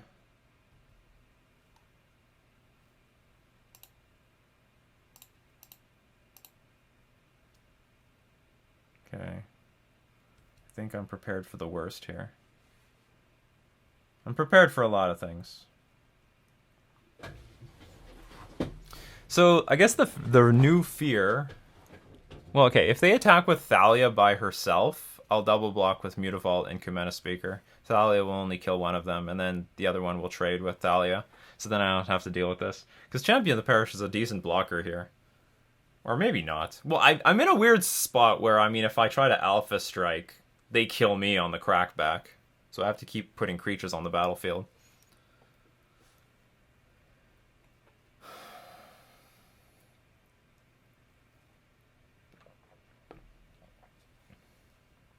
Looking back, maybe I could have attacked with this. Like, I was afraid that... I was afraid of Thal's Lieutenant hitting, and then I couldn't block the Noble Hierarchs, but I can actually block... I just have to block one, even if they have Thal's Lieutenant.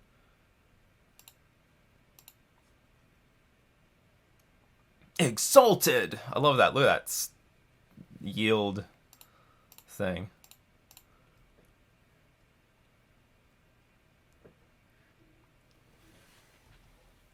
Okay, so we have to block this no matter what. So if we're going to chump block it, let's get rid of it.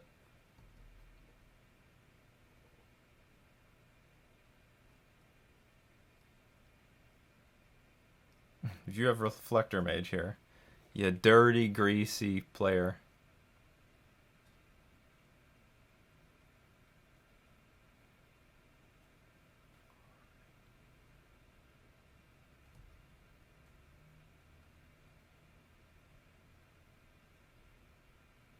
You greasy top decks. Oh, that's so dirty. That is so dirty. Alright, well. Boing. Now I'm really regretting putting this file on too. I have to keep throwing things to the Thalia god. Every turn, and now it looks like it's going to be Lords. That was such a good... Why can't I have top decks like that? Spreading Z's.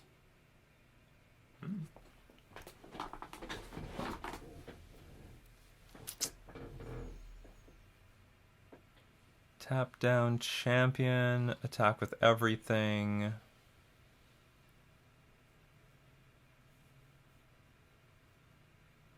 They have to chump block everything, but they'll just chump block with the Noble Hierarchs. So greasy! Yeah, like the Berkey, like. Yeah.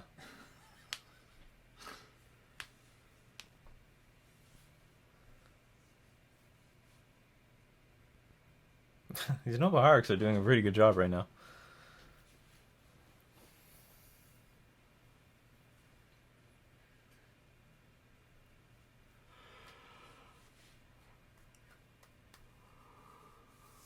Well.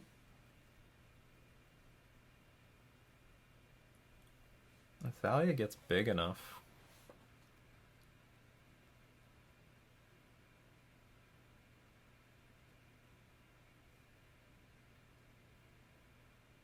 Actually, hold on. If they attack with just Thalia,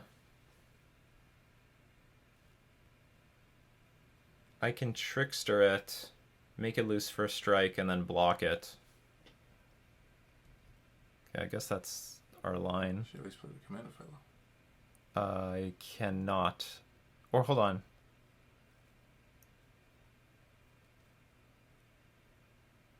Until your next turn? Yeah, I can't play it.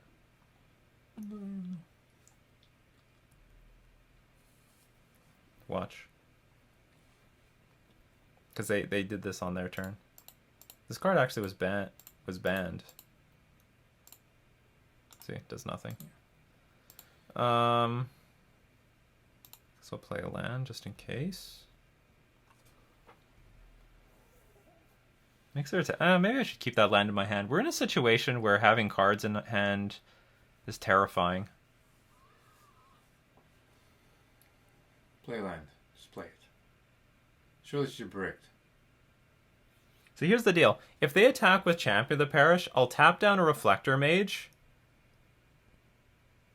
and then chump block the Champion of the Parish. If they attack with the Thalia, I will just make it lose first strike and then block.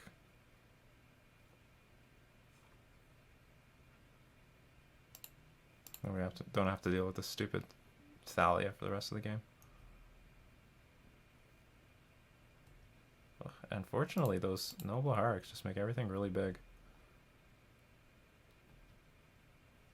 See you later, Thalia. Well, what did you have? Could you stop playing things, please? They're gonna name our Cometa speaker.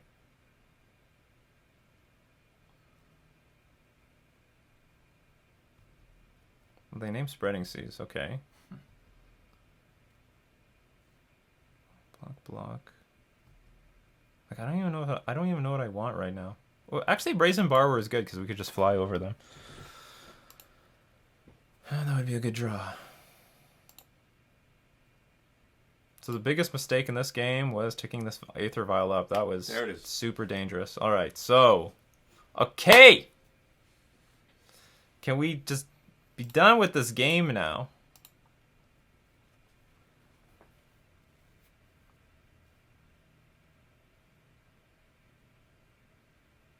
Do I have any other options here? I can bounce this Champion of the Parish. Attack with everything. They just make a few chump blocks. That's not good. Okay, so the plan is just chump, chump, chump. Chump, chump, chump, chump, chump, chump, chump. Chump, chump. And... Fly overhead. Fly over for 3 damage. Fingers crossed that they don't get that Emrakul.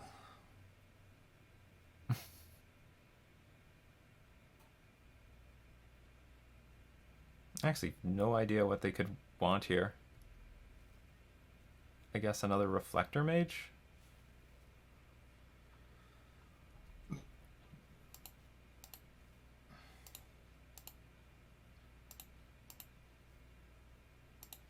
Let's just block this whole thing. Now he must be wondering, what the fuck? Is he crazy? Why you do that? Get rid of your creature. And we're going to tick up one of these Aether Vials up just in case they've got another Reflector Mage in their hand. Because that's how our opponent is.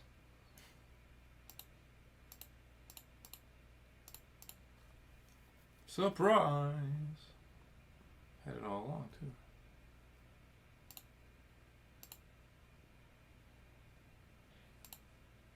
One of these are going up. Attack for 3. In the air. Yeah, we did it. Where you just don't care. Oh, was that game 1? That was a hell of a game 1. That felt like a year. That felt like a whole league. Okay, so we're on the draw. I know Spreading Seas is very important in that game, but I really don't like Spreading Seas anymore against humans. It's so clunky. He feared it. Meddling Mage called it. Did Once Upon a Time help us? It helped us find a Horizon land.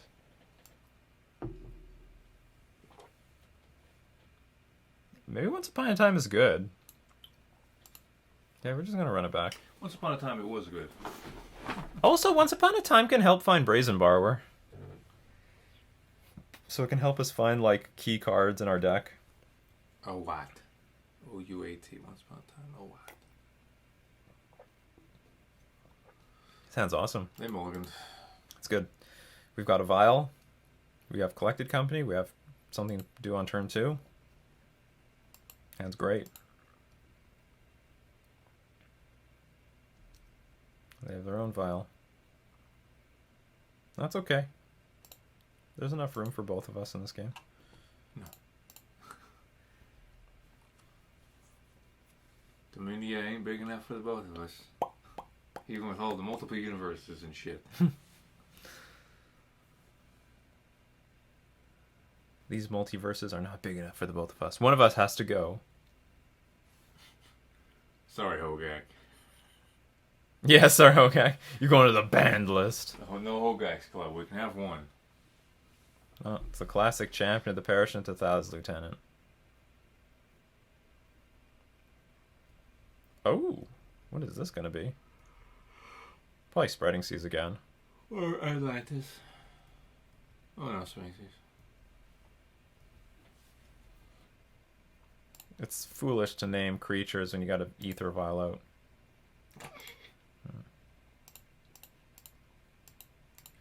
The magic gods hurt our opponent louder than they hurt us. At least we can curve straight into Collected Company.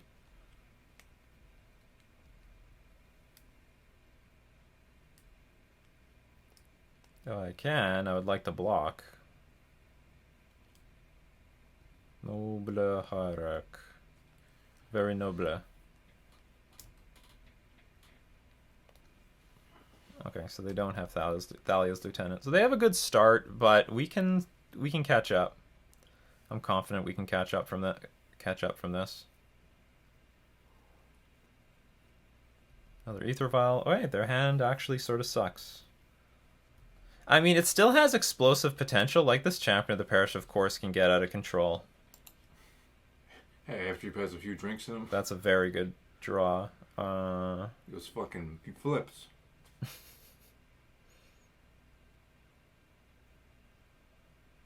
I could attack with the Mutavault here. Like, they don't have... I don't think they have anything for a 2-drop, or at least nothing good.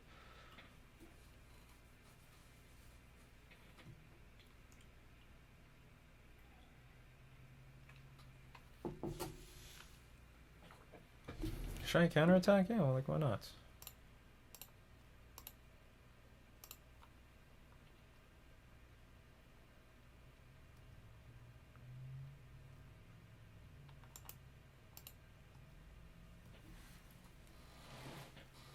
Block with the meddling mage, bitch. Yeah. Violent Lord.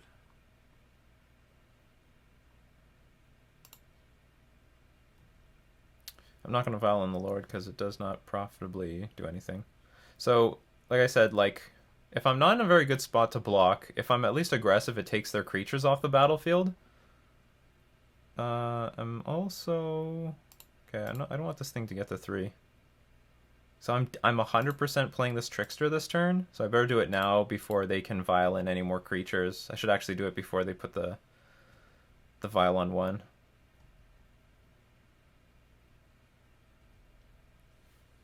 Took it upstairs.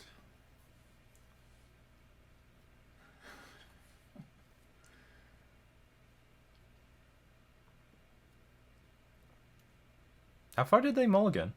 To 6.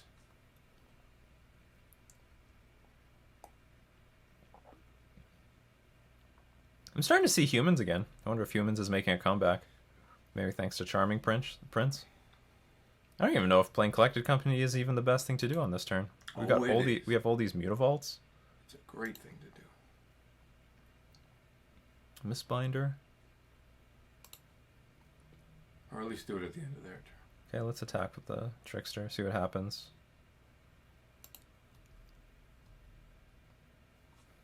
Perhaps do it at the beginning of their turn. Maybe get another Trickster. Hold them off again. Whatever. I don't need to play Collected Company yet.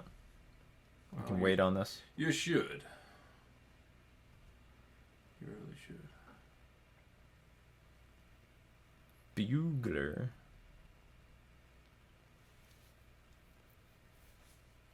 Reflector Mage. It's okay. They're okay cards. It's going to keep them in the game.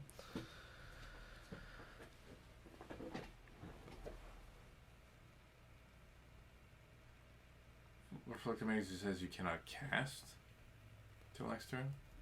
Yes, I can. Yeah, I can vial them in. That was the problem with putting my vial up to 2 last game, both of them. Because if I kept 1 on 1, then I had insurance against Reflector Mage for converted mana cost of all our creatures in play. If they were between 1 and 2, I was all good.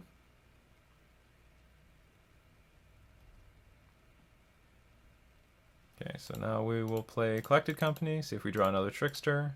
Like, I don't know what it is. Like, but if I find a Trickster, I'll definitely put into play. Like, if it's my only option.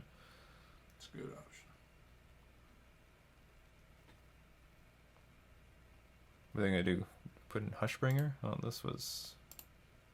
Well, it's not bad.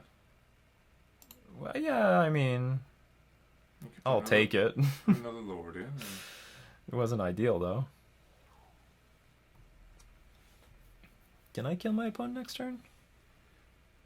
They've got Reflector Mage. So they can bounce 1 Lord of Atlantis.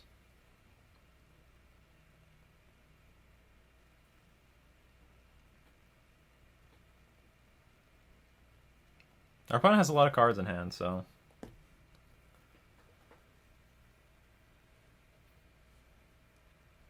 Looks good for them.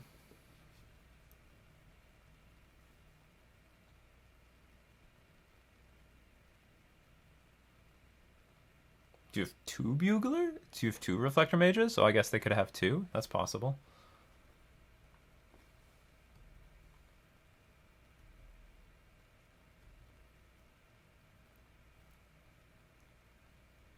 If I'm taking a good guess, they've got 2.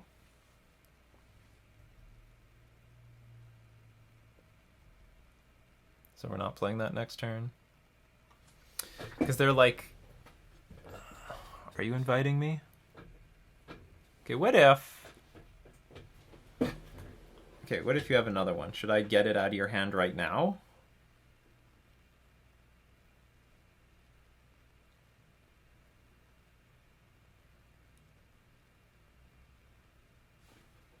I think I should. So I'm going to put the Merfolk Mistbinder in play. If my opponent lets me, I'm going to block their Militia Bugler.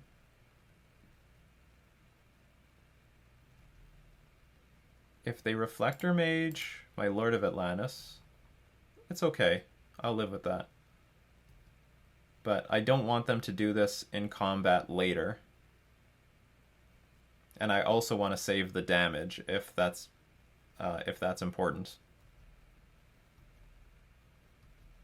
Oh, that's one thing I didn't calculate. We take 6 damage here.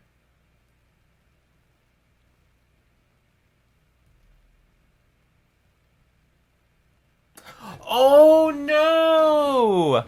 I can't actually cast any of these from my hand. Oh, that's terrible. Okay, so we're going to be on defense this turn, that's for sure.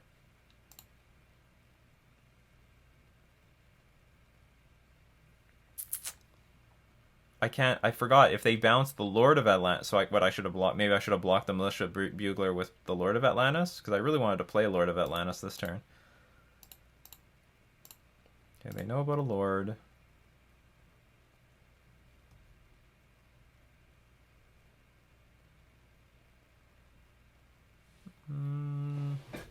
It's looking bad. No, it's not that bad. Well, spreading seas card draw. Chump, block, block. No, I can't afford to do that, that's for sure.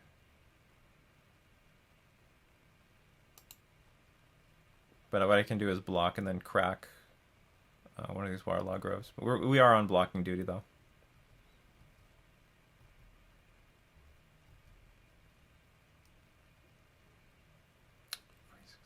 We actually have lethal on the way back if they don't have any more tricks.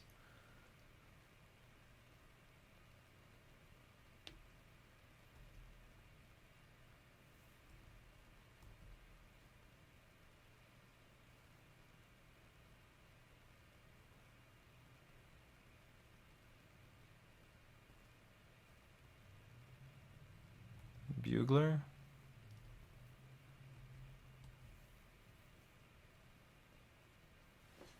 I'm sort of sweating this. This is like their Once Upon a Time. Charming Prince.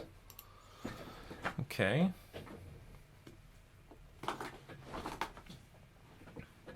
What would you like to bounce?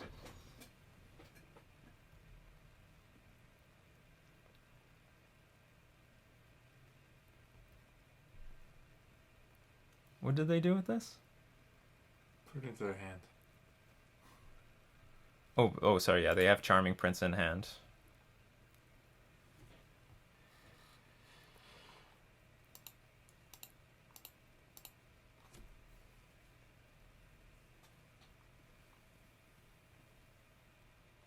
I get this gotta be bad if they make this sort of attack.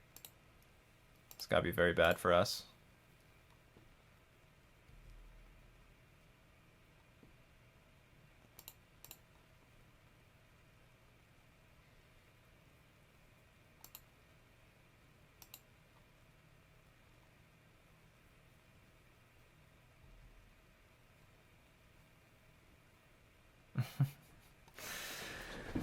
Oh, all the Reflector Mages. I gotta play more carefully, though. Yes. Are you going to tap the Mutavault? Oh. Yeah, I should have drew a card off of this. Now, okay, now is it over? Like, look at this board! How the hell did this happen? They had nothing! They literally had nothing just a little while ago. And then all of a sudden, they chained this entire thing together. I was so far ahead. I had no idea how I lost here. And I'm playing 2 things a turn. They're playing 3 things a turn. How are their life totals so high? Did I just not attack for enough?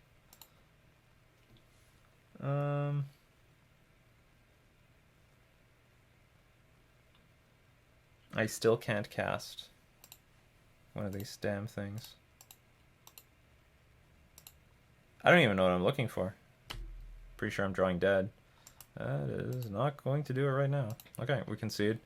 We can just alpha strike with a million creatures. That was a disappointing loss. Their hand was very poor from the beginning.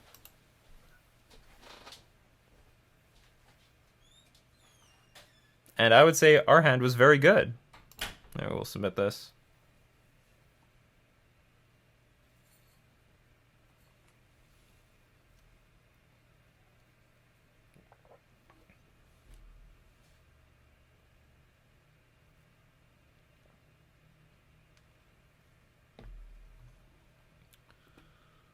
The power of the play. Again, our hand is very good.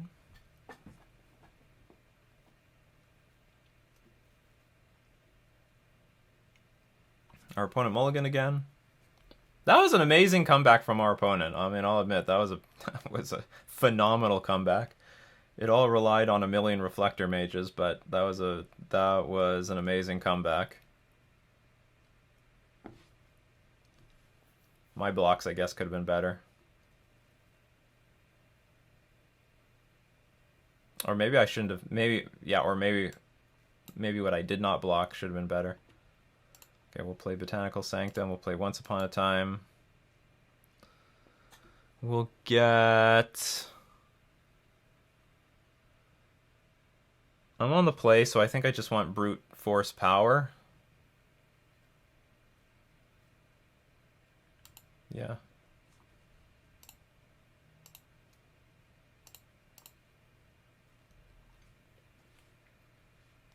And pass.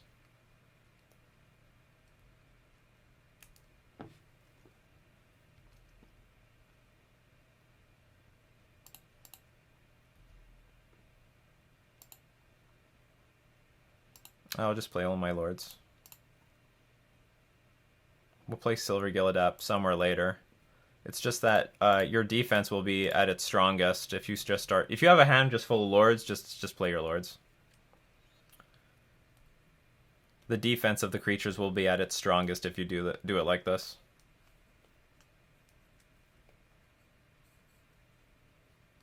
We're both really low on time.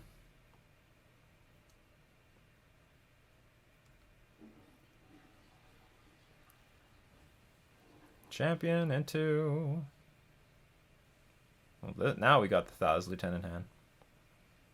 Okay, at least we can attack into this.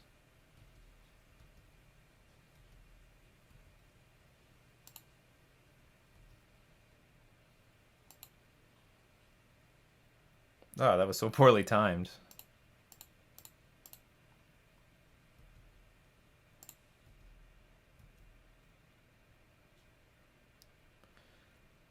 Maybe I'm going to hold this off. I think I might want to get Silver Gilladap in play so that I can draw into a land so I can empty this Commander Speaker from my hand. I don't think I'm missing out too much.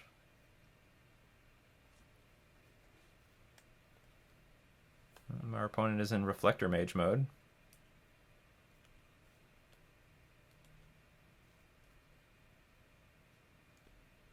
Okay.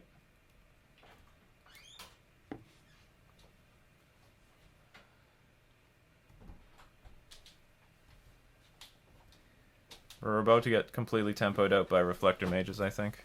Oh no! Oh no is right. They got Phantasmal Image too. Oh, the timer is in the red. I think I'm just going to take it. They can't attack. They would never attack with this thing. But do they have another Thales Lieutenant?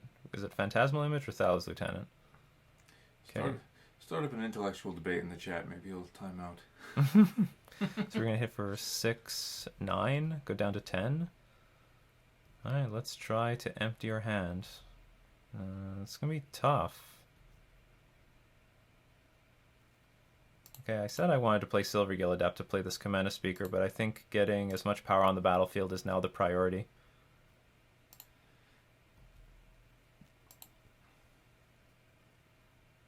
I cannot afford to play this card.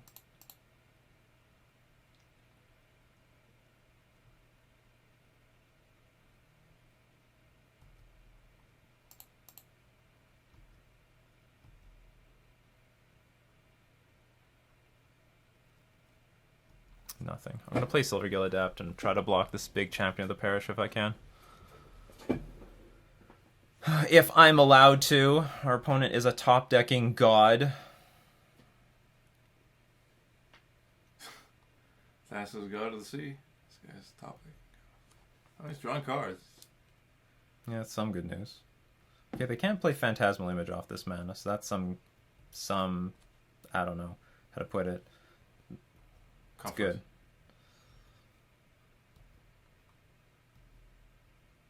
Oh my god, almost everything kills us.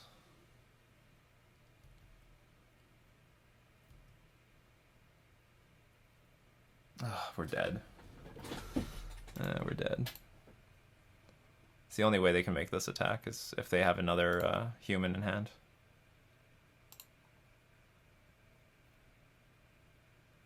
Well, we'll see.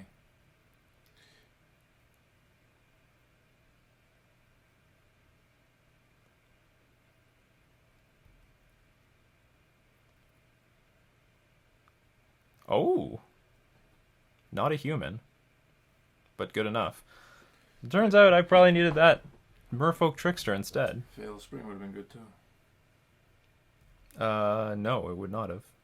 Give all your creatures. Oh no! That could have changed my fate if I knew about this card. We lose.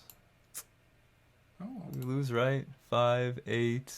Oh, we just lose. Attack with... Well, I wanted to make an attack because I need to put my opponent in a situation so that they can't attack me back. But they were able to find enough creatures in order to win. That's humans. I needed them to, like, brick one... Just draw, like, anything else, you know? There's a lot of dud cards.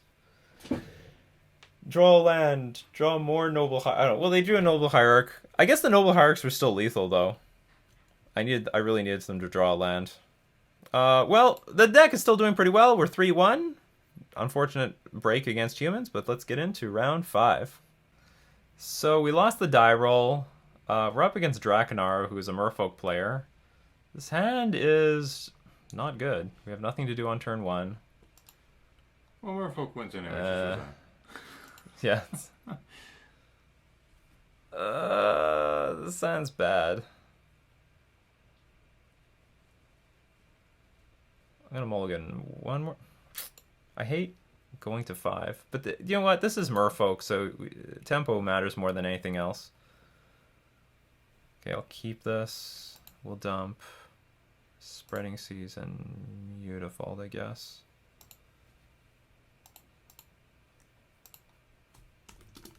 Yeah.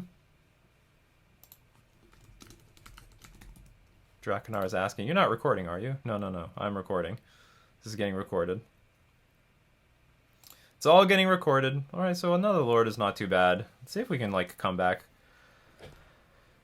He's playing Simic Merfolk lately.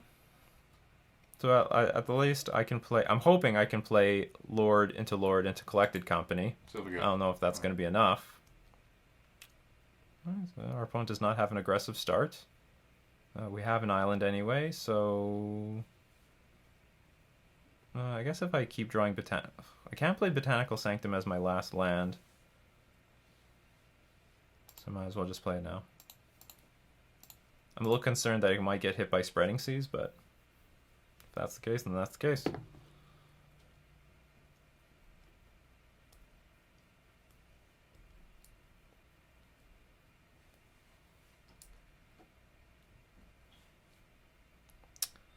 We have less cards. We have less tempo. Oh, that's brutal. I was concerned about the second Spreading Seas, and there it is. Well, the plus side is our opponent doesn't have, like, really anything else going for them here. Well, now we need a green source for the collected company. Come on.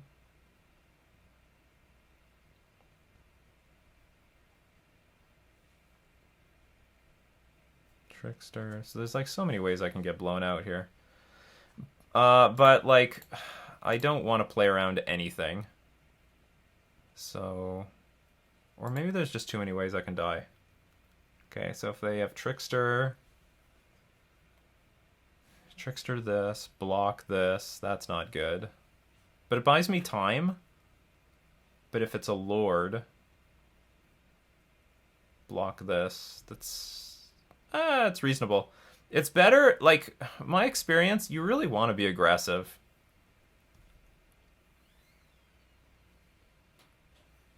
Like, that's fine. So if we make this trade, it just ensures that my opponent cannot attack back for as much. I'd rather be making those trades, being aggressive and making trades like this. What's going on here? Oh.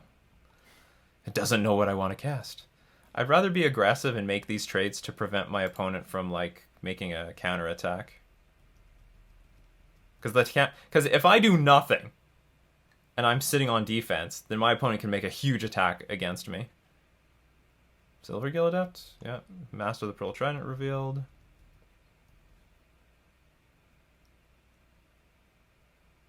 Well, that's interesting. If they have that, I would just attack for 6. Or I guess I don't know the other cards in their hand. Spreading Seas. A lot of Seas in that deck. Love it. Even when it's against you, I love it.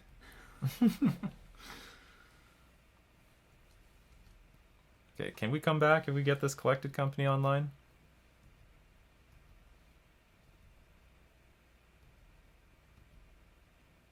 See, the thing is, I can't sandbag the Botanical Sanctum for turn 4 because it doesn't work. It will just come enter the battlefield tapped, so I had to expose it. All right, we got it. What do I do now? Play it. 2 lords. What if I find a Lord of Atlantis? I had the good lords in my hand. It didn't mean anything. I played it 3 games. Okay, let's... Am I dead? This is 4-7. 11. Okay, let's just hope for the best.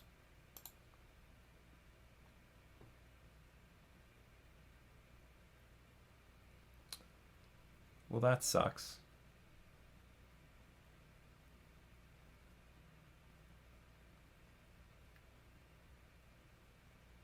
So I could put 2 Tricksters in play.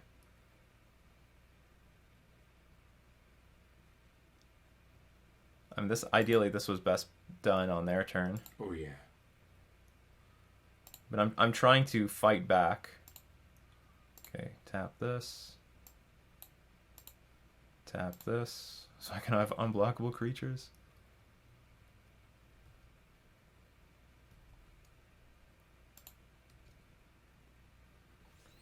I don't know about Once Upon a Time, but Collected Company was great. Well, this is a matchup?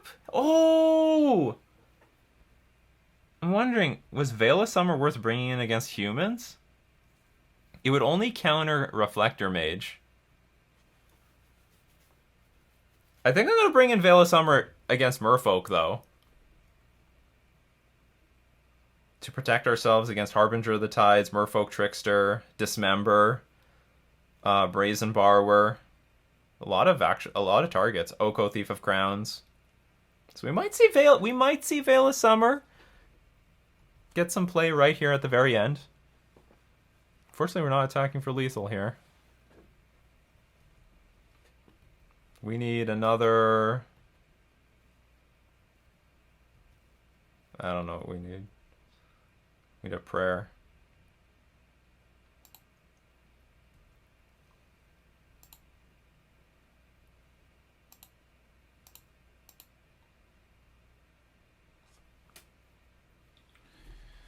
Nice game. It's not over yet. Whew. Can still draw Trickster. That's not good. Okay, so we have to attack for 3 and then bluff our opponent.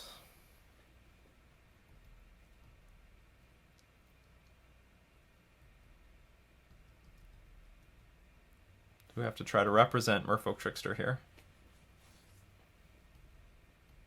Truth be told, those spreading seizes were pretty good. I could really use that Mutavault right now.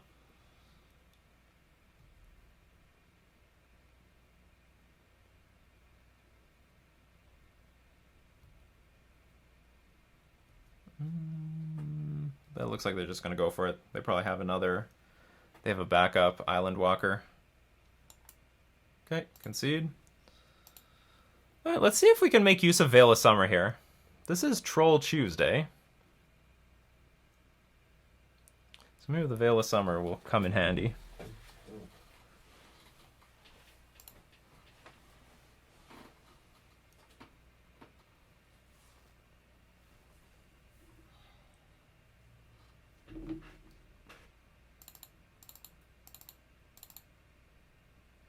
And we're on the play, so maybe Oof is going to come in handy too as well. I'm going to keep some spreading seizes in. They're still useful. Take out... I have to take out quite a few things. To hell with spreading seize. We'll have none. It's not the smart thing to do, but that's what I'm going to do.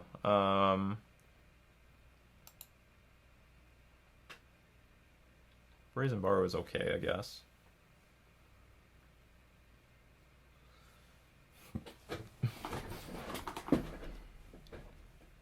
I guess we'll take out a Silver Gill Adept.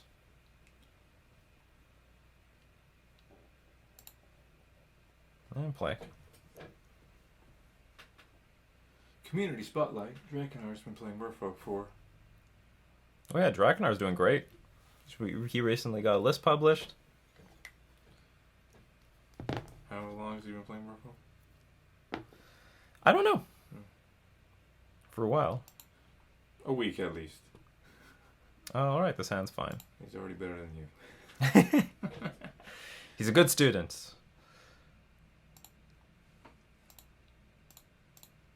So I'm hoping somewhere in the long run, Veil of Summer is going to protect our creatures from evil garbage. Okay, they have their own Ether Vial. Can I draw Collector Roof here? I don't even know if it would be good right now.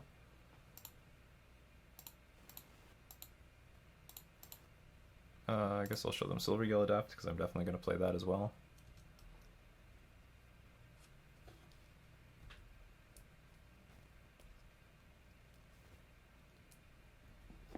Oh, that's a slow hand, okay.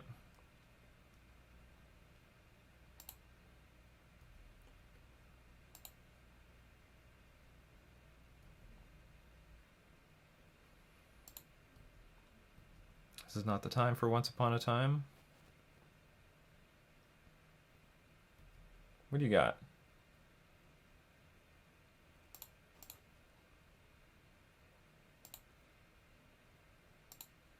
Okay, play Island Walk Lord. And now if they go for Dismember, which I'm hoping they do, they don't.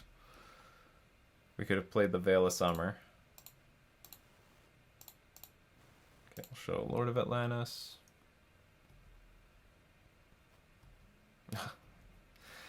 These Once Upon a Times are a bit clunky. No, they're good. Fright 12, 15. I'm attacking for 15 next turn if I want to play my Lord of Atlantis.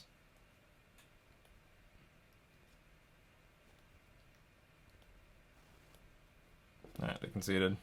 That's how it should be. One land, too few. Okay, we're on the draw, so we're going to now take the oofs out of our deck, bring the Ether Vials back in. Oof is not good on the draw. On the draw, we want the Ether Vial to work. Like, for example, in that game, if we did have turn 2 Collector Oof, would have been game over, because they didn't have, our opponent didn't have another land.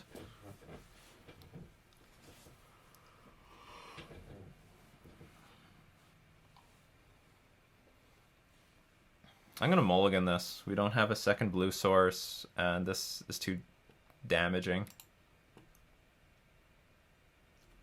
We have a second blue source.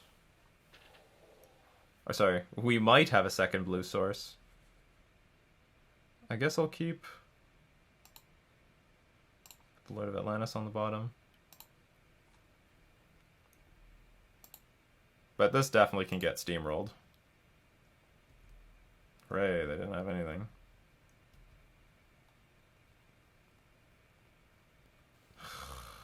Don't think you play Spell Pierce or anything like that.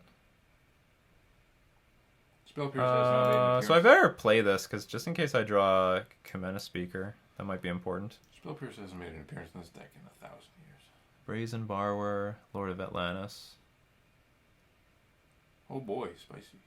I guess I take the Brazen Borrower. But I'm not sure. Okay, let's try to slow... If we can tap things down with Trickster, bounce things with Brazen Borrower, we'll be okay. And I want to wait to a point where we can get Collected Company online. That'd be good.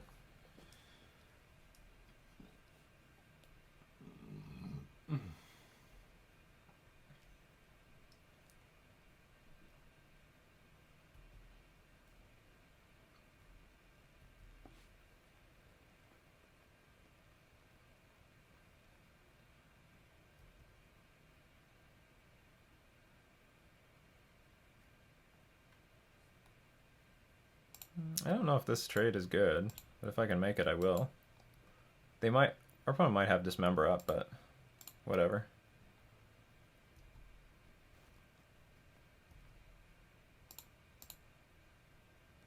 Just want to prolong the game up into a point where we can play Collected Company and hopefully just turn it all around. Oh. Good draw, good draw.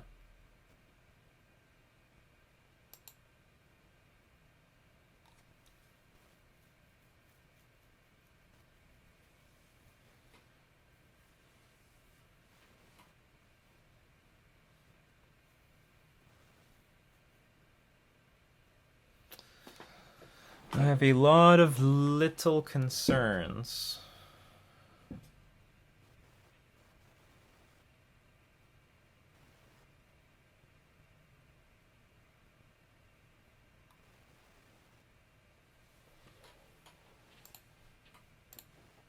Okay, I'll start playing creatures.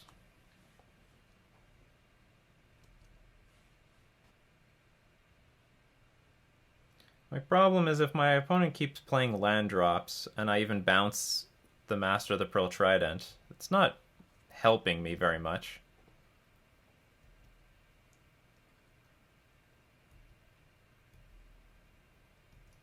Because they'll just replay it. Like, they make this attack, I bounce something. Oh, look at that, they're not doing anything. They don't draw anything good. Let's attack back, I guess. Or not. So, what if you have Trickster?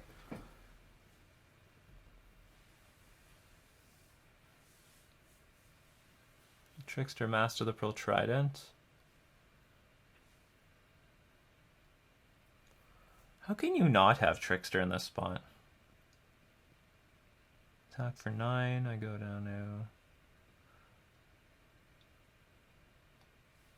So the question going on in my head is, can I play around Trickster if my opponent has Trickster? Did they mulligan at all, or they kept a 7-card hand?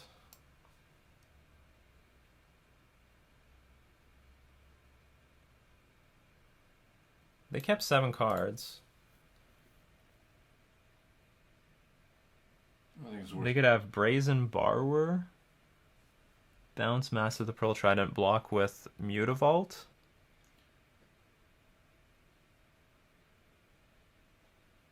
Oh, maybe I should just hold up Brazen Borrower. Well, I'm losing, so I'll just pass.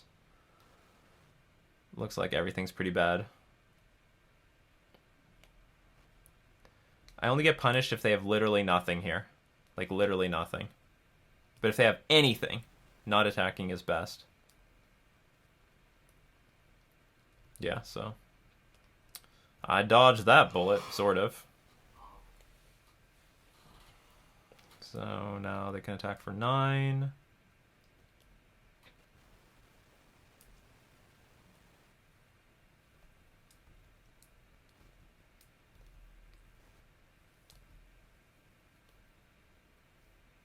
which is good.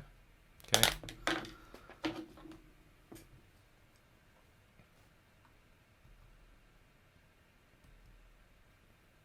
Okay. Or our opponent is holding up to... Dragonar's had Deprive against me like many times, so maybe they have Deprive this game as well.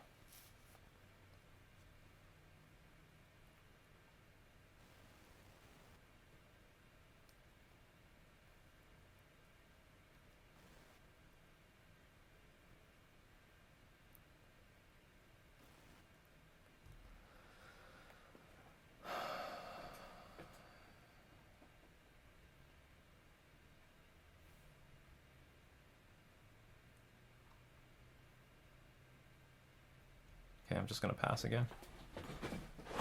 So that now they have to know that I have at least... Well, another thing, actually, I had another line. I could play Master of the Pearl Trident and hold up Brazen Borrower. Lord of Atlantis. Okay. So I need to find 2 Tricksters. No, I have to find I have to find like 2 Tricksters here.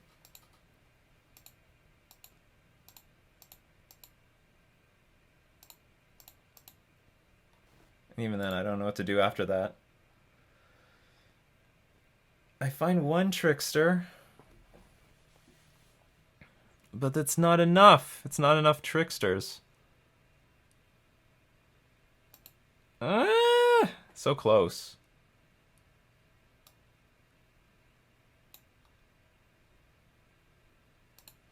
Just to put a Lord in play.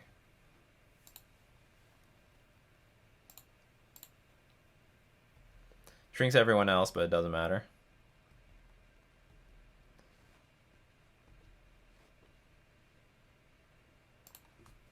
Good games. Well, at the very least, Merfolk won this one. Merfolk was the victor. One of these Simic Merfolk decks won this game. So not much I could do here, I don't think.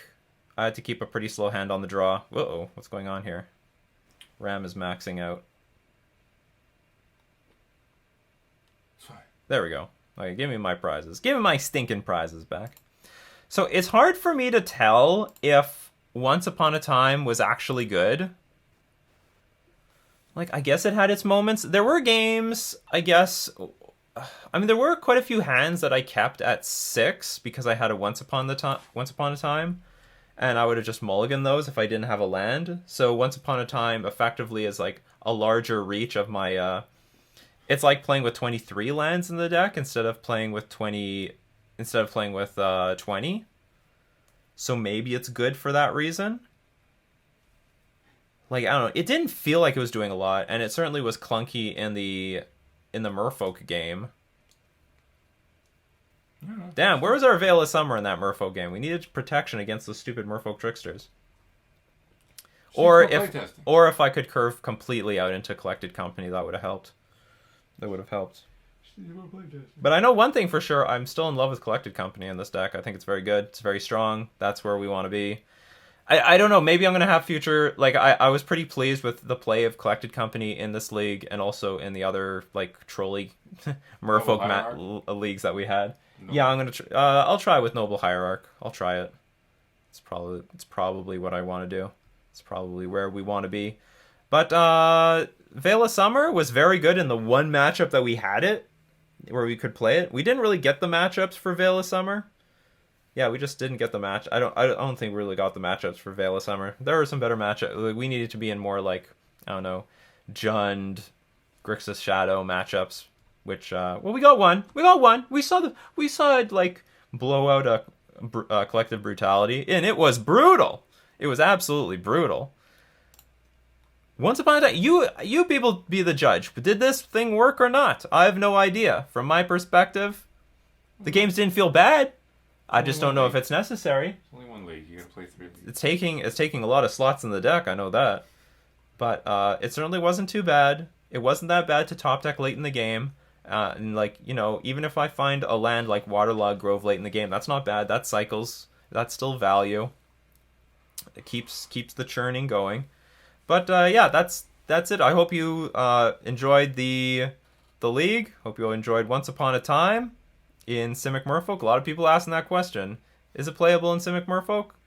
You let us know. Anyway, this has been. We're going to thank all my patrons supporting me on Patreon. We're also going to thank themanabase.com, the MTG Mastermind, and Card Hoarder for being our sponsors. This has been Nikachu with his brother playing Simic Merfolk in Modern.